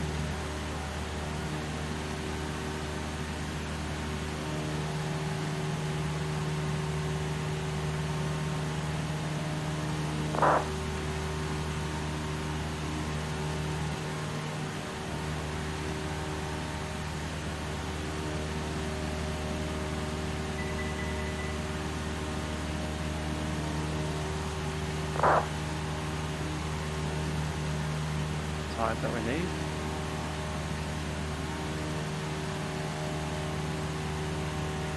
Plus 466, turn right, heading 100. 333.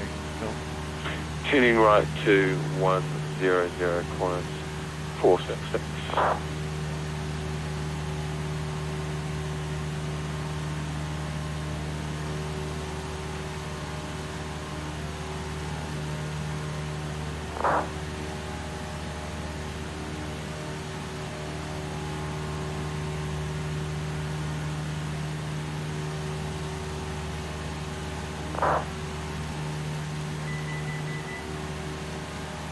Cool, we're blasting out of Bankstown. We've passed, I think, Liverpool. There's a railway just behind us. There it is. There's railway. So that's Liverpool train station right about there. And that lake there is Prospect Reservoir.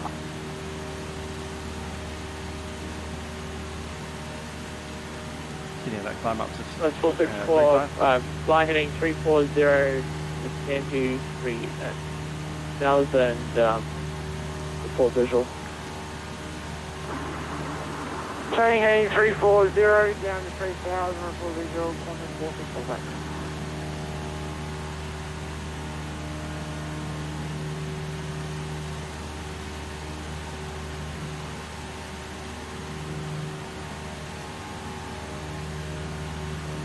There's 3005.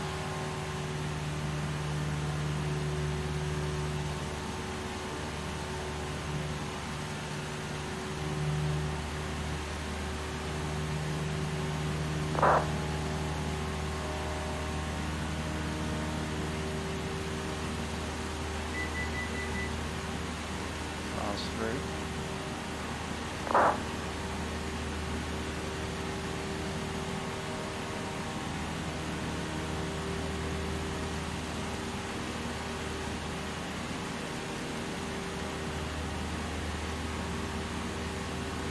That's some of Sydney's water supply right there. That's the reservoir.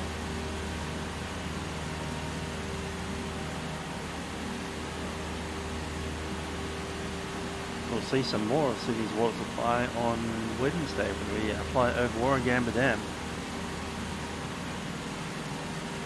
Just below us now is the Great Western Highway that heads on out to eventually Bathurst. 466, turn right, heading 150. At least for now, going up towards Tuning the right mountains, 150, passing Qantas Penrith, and then on to Katoomba and Lithgow and places like that. And then eventually, Bathurst and other.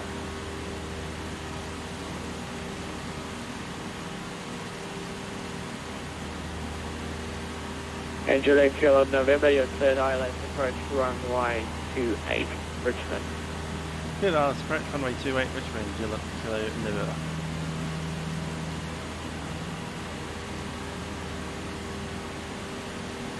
He's done it shorthand, but it works.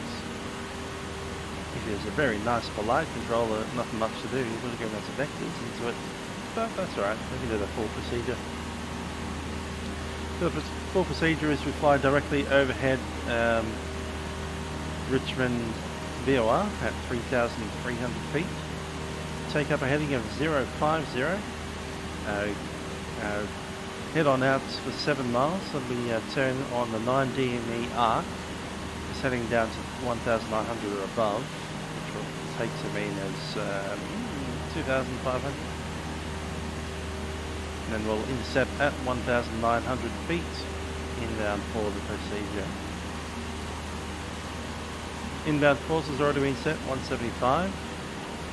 And this approach procedure is to climb 500 feet, tracking the runway heading, then the right hand turn, tracking 020, climb to 3,300. Which puts you a little bit further north than if you were on the actual procedure. We're sitting at 3,300 now, just a little bit to the right of track.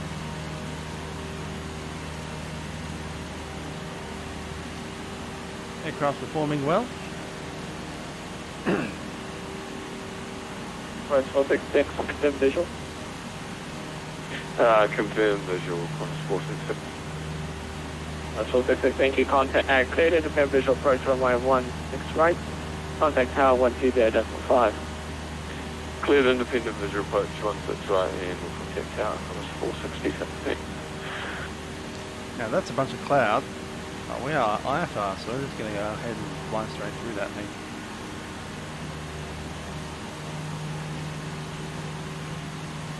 And Juliet Kilo November, you're clear to leave control area by the ILS runway 28 into Richmond. I report our traffic fall on the ground, cancel Starwatch.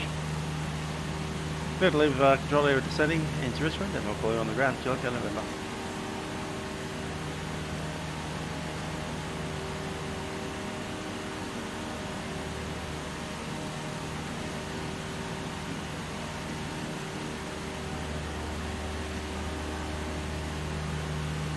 Approach today, just 530 with you, Angels. Sorry, correction, flight level 330.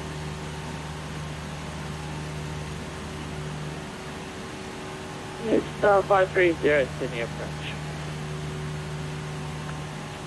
Sydney approach, just 530. Can I just get a star arrival clearance again, please? One guy wasn't very readable. Okay, just 530, you're not shown up on my radar. CSM, but apparently it'll be the Rivet 3 around for runway 16 right at this stage.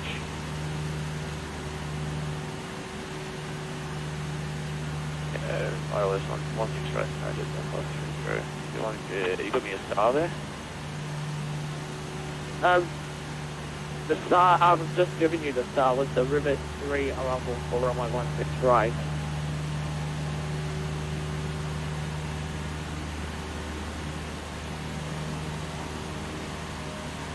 We're 464, flying heading 125, report visual. Heading 125, report visual, Qantas 464, thanks. And just 530, come to Rivet 3, arrival 16 right, sorry about that.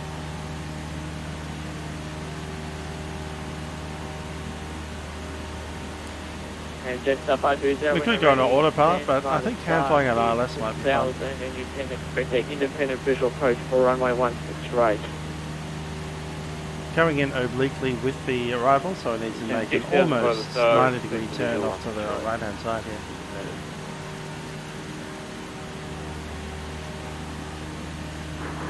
Sydney approach, Qantas 464, reporting visual. Qantas 464, thank you, cleared independent visual approach runway 16 right. And when you're on final, contact tower 120.5. Report visual, thanks. Tower 120.5, thanks.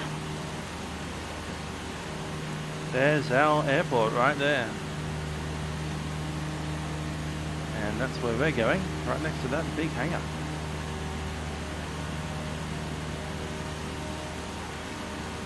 Just a little bit more fun. 5 minutes more fun before we put the old Julia Kilo November to bed for quite some time. So on Wednesday we'll be taking out Hotel Tango Mike, and we'll be blasting up towards Cessna. From Cessna we'll head on up towards Port Macquarie on Friday, and then on Sunday we'll probably head on up to Tamworth, maybe Armidale. The next Wednesday we'll continue on towards South Grafton from Coffs Harbour. I'm going to have the route to arrival at Fox City before you can straight on back. Is that correct? And then up to Casino via Yeah, just off 530, roughly similar, yeah. It's Belmont. no problem. On Sunday we'll be doing the entire GA event that we have in Backpack up in Brisbane. So that's why we're flying so hard in the next couple of weeks. Have to think about what we're doing. We are descending now to 1,900 feet.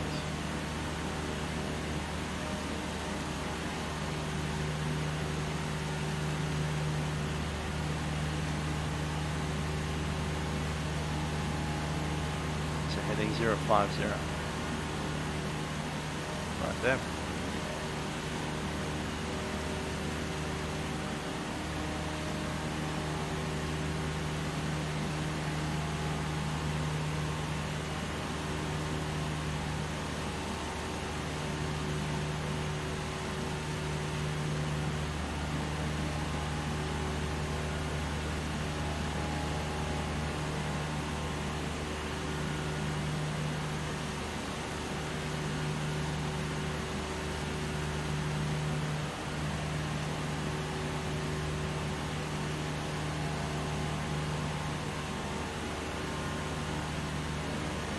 Alrighty, we can have a chat to the guys at Richmond. We have a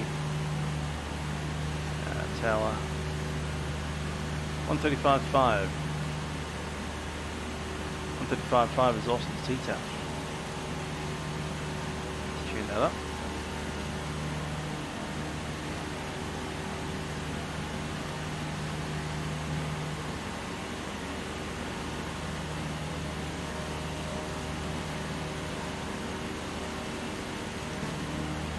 Traffic Richmond, Julia Kilo November is on the outbound 050 for the ILS approach runway 28, estimating Richmond time 05, Julia Kilo November. And passing 2,500 on descent to 1,900.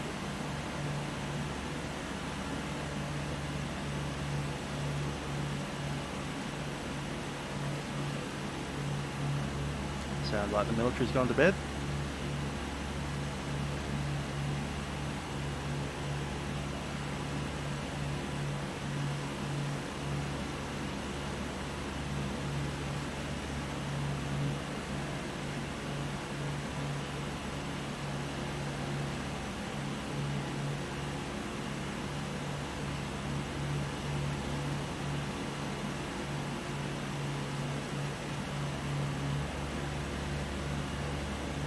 Coming up on 2,200. Mixture's fully rich. Okay, brakes are released, undercarriages fixed, mixture fully rich. Pump is on. Fuel is set to both. And I'm showing a half tank. Seat and harnesses are secure. Parking, yep. Landing checklist is complete. Aussie Aircraft 98, hi there, how you doing? We're just on an ILS approach for Richmond at this point. In a Cessna 172 doing an ILS approach. And we can descend down to 1,900 on the approach. We're just going to have to maintain 1,900 through the entire arc. And then we'll use our ILS to guide ourselves down to the runway.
keep that descent going.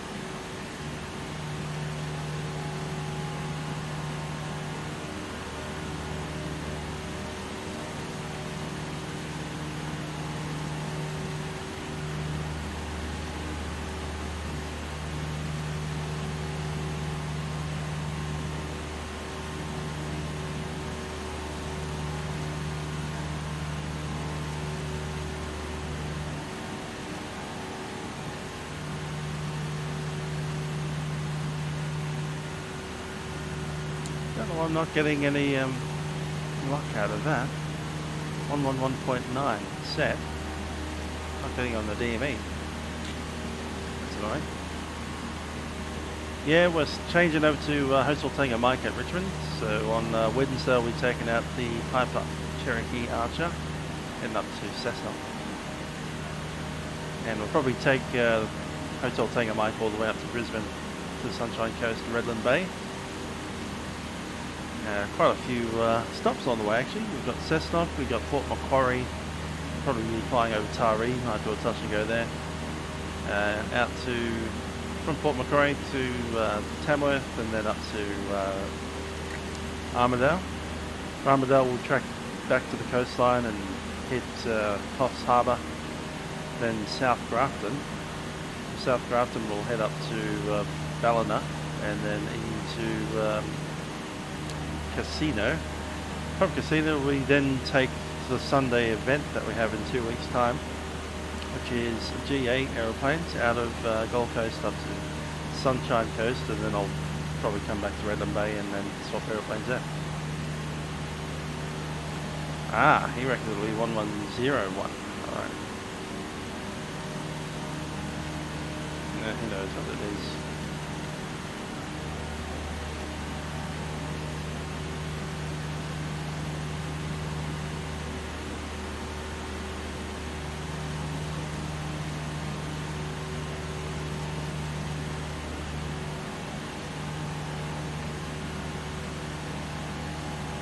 Anyway, we busted altitude anyway.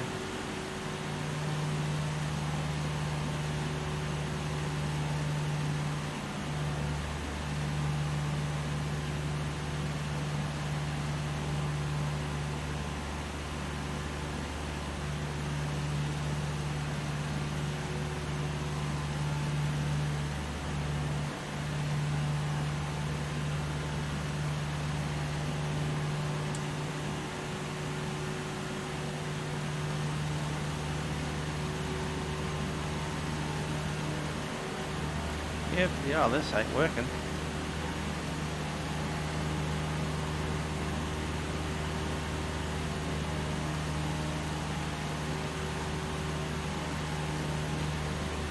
Burton back to the visual.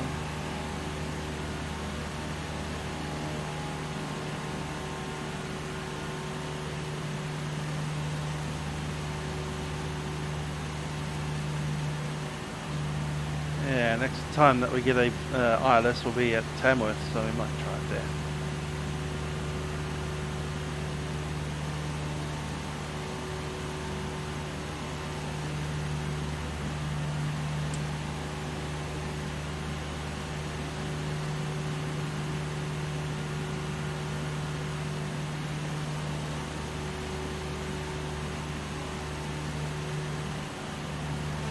Traffic Richmond, Julie Kill November, turning final runway 28.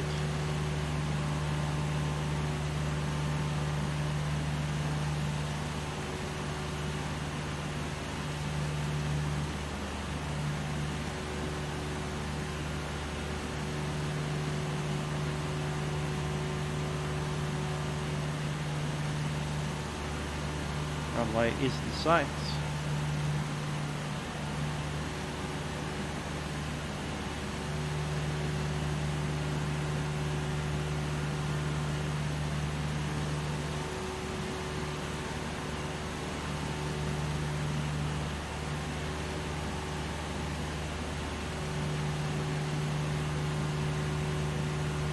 I disagree. I think it's fine.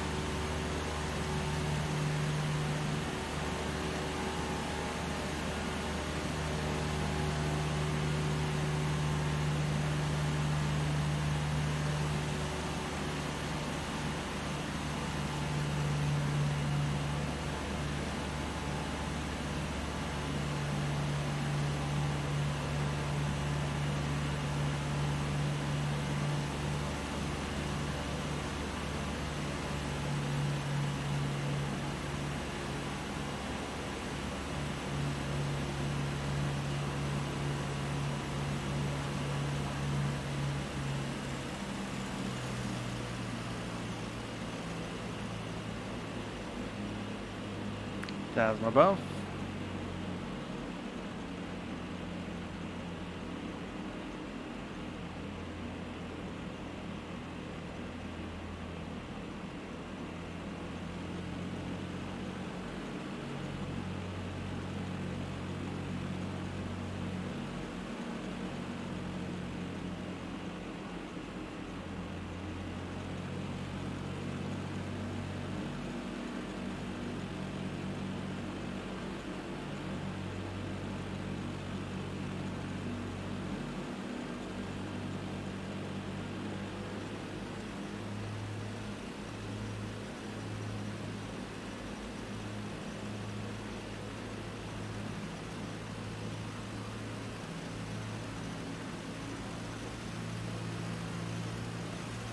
Coming in over the old Windsor Road, just a little while.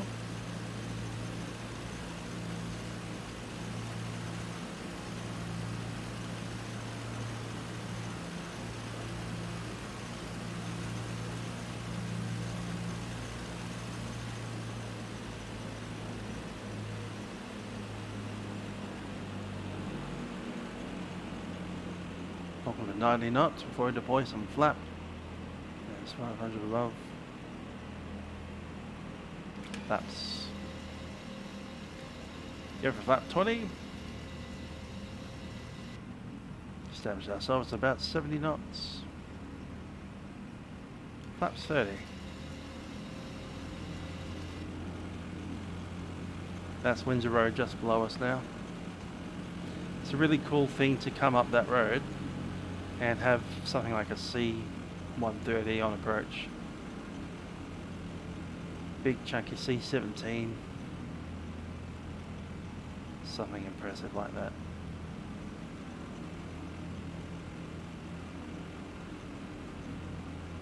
Lead and approach strobes go across the road, right about there. Pretty cool. There's the entrance to RAAF base Richmond, a road that I've travelled many times.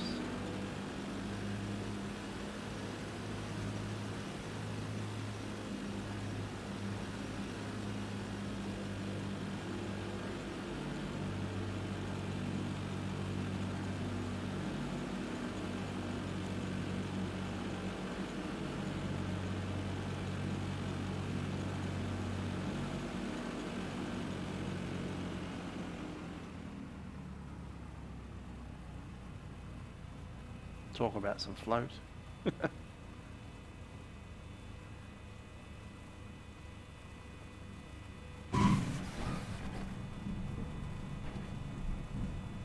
was expecting the stall horn then. Oh well. Traffic, Richmond, July Kilo November is on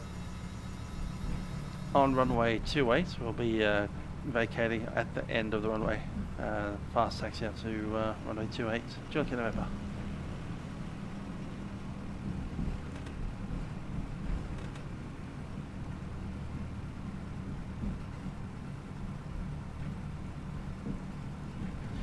You can vacate on Echo, it's pretty nice.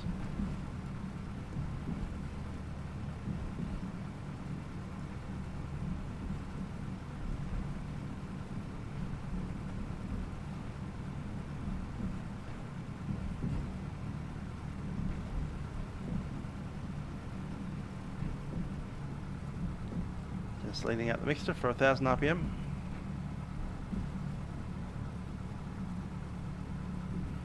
And we do need to have a chat to tower, to approach, so I'll vacate the runway here, it's fine.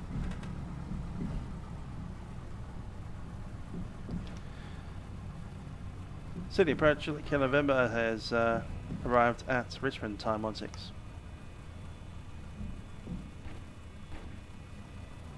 July Kilo November, time 16. This is time 17, actually. Nothing, your Star Watch is terminated. Good night. July Kilo November, thanks. I'm using a CH yoke that was donated to me.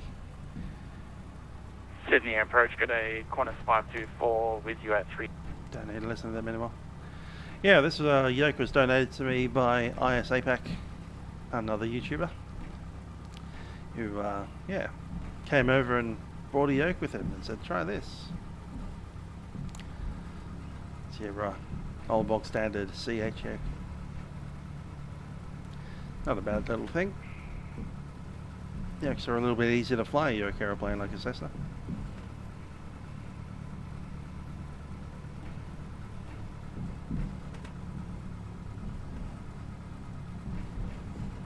Yes, so there's a helipad. Now here's the funny bit.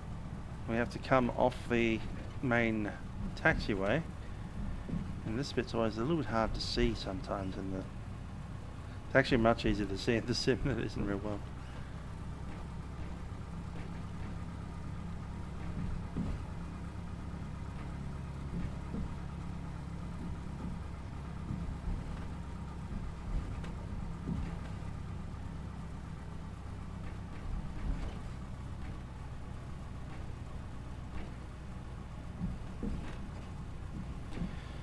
Alrighty, looks like Hotel's hanging bikes out somewhere, but Julie Kill and November's coming home.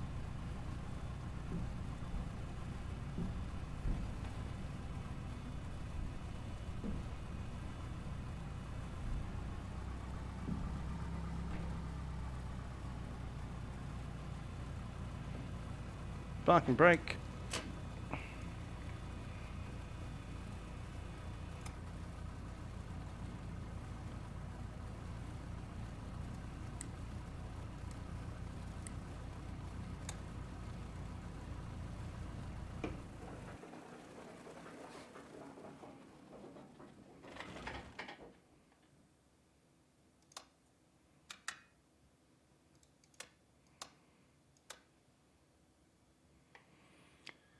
Cool.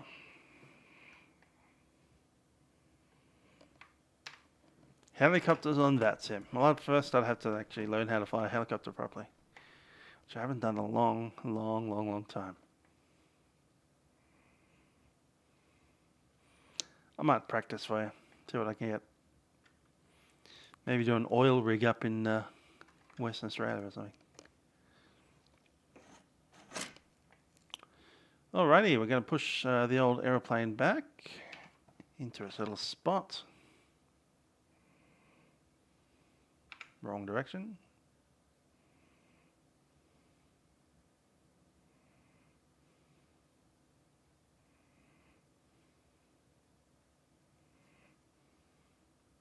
Almost, not quite. Let's roll that forward a touch again.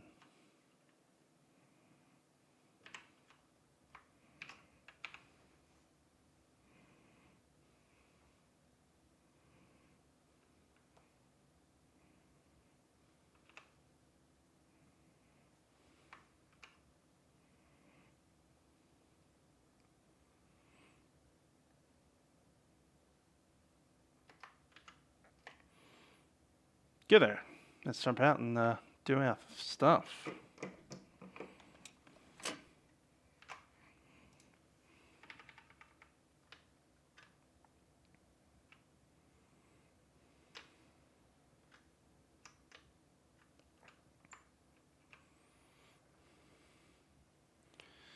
Okay, control lock is in. Should be in. Come on. There it is.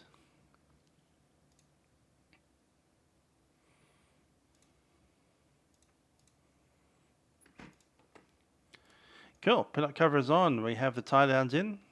Wheel chocks are set. And we have a Cessna 172 back where it lives. The pushback's just simple Shift P. That'll get you pushback. That even works in FSX. Heck, that works in FS9.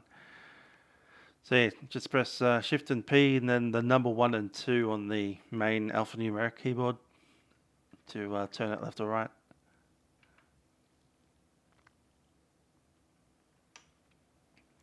Anyway, that is Julie Kilo November after a massive Sydney Scenic Victor 1 circuits at Wollongong and at Camden and at Bankstown. That's a bunch of landing fees tonight. And over here is the clubhouse for the flying club. So you go in here and you figure out where you've been, what you landed at, how many times you landed, how much money you owe them, all of that kind of funny stuff.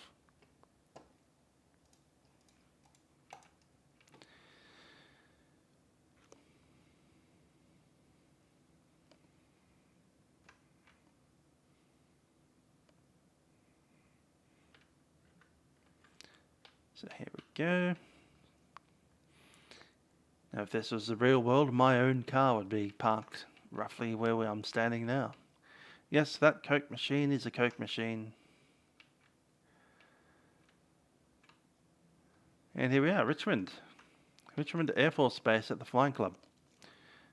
This is pretty much what it looks like. Although the hill, there's a bit of a hill just behind the clubhouse that goes up relatively steeply.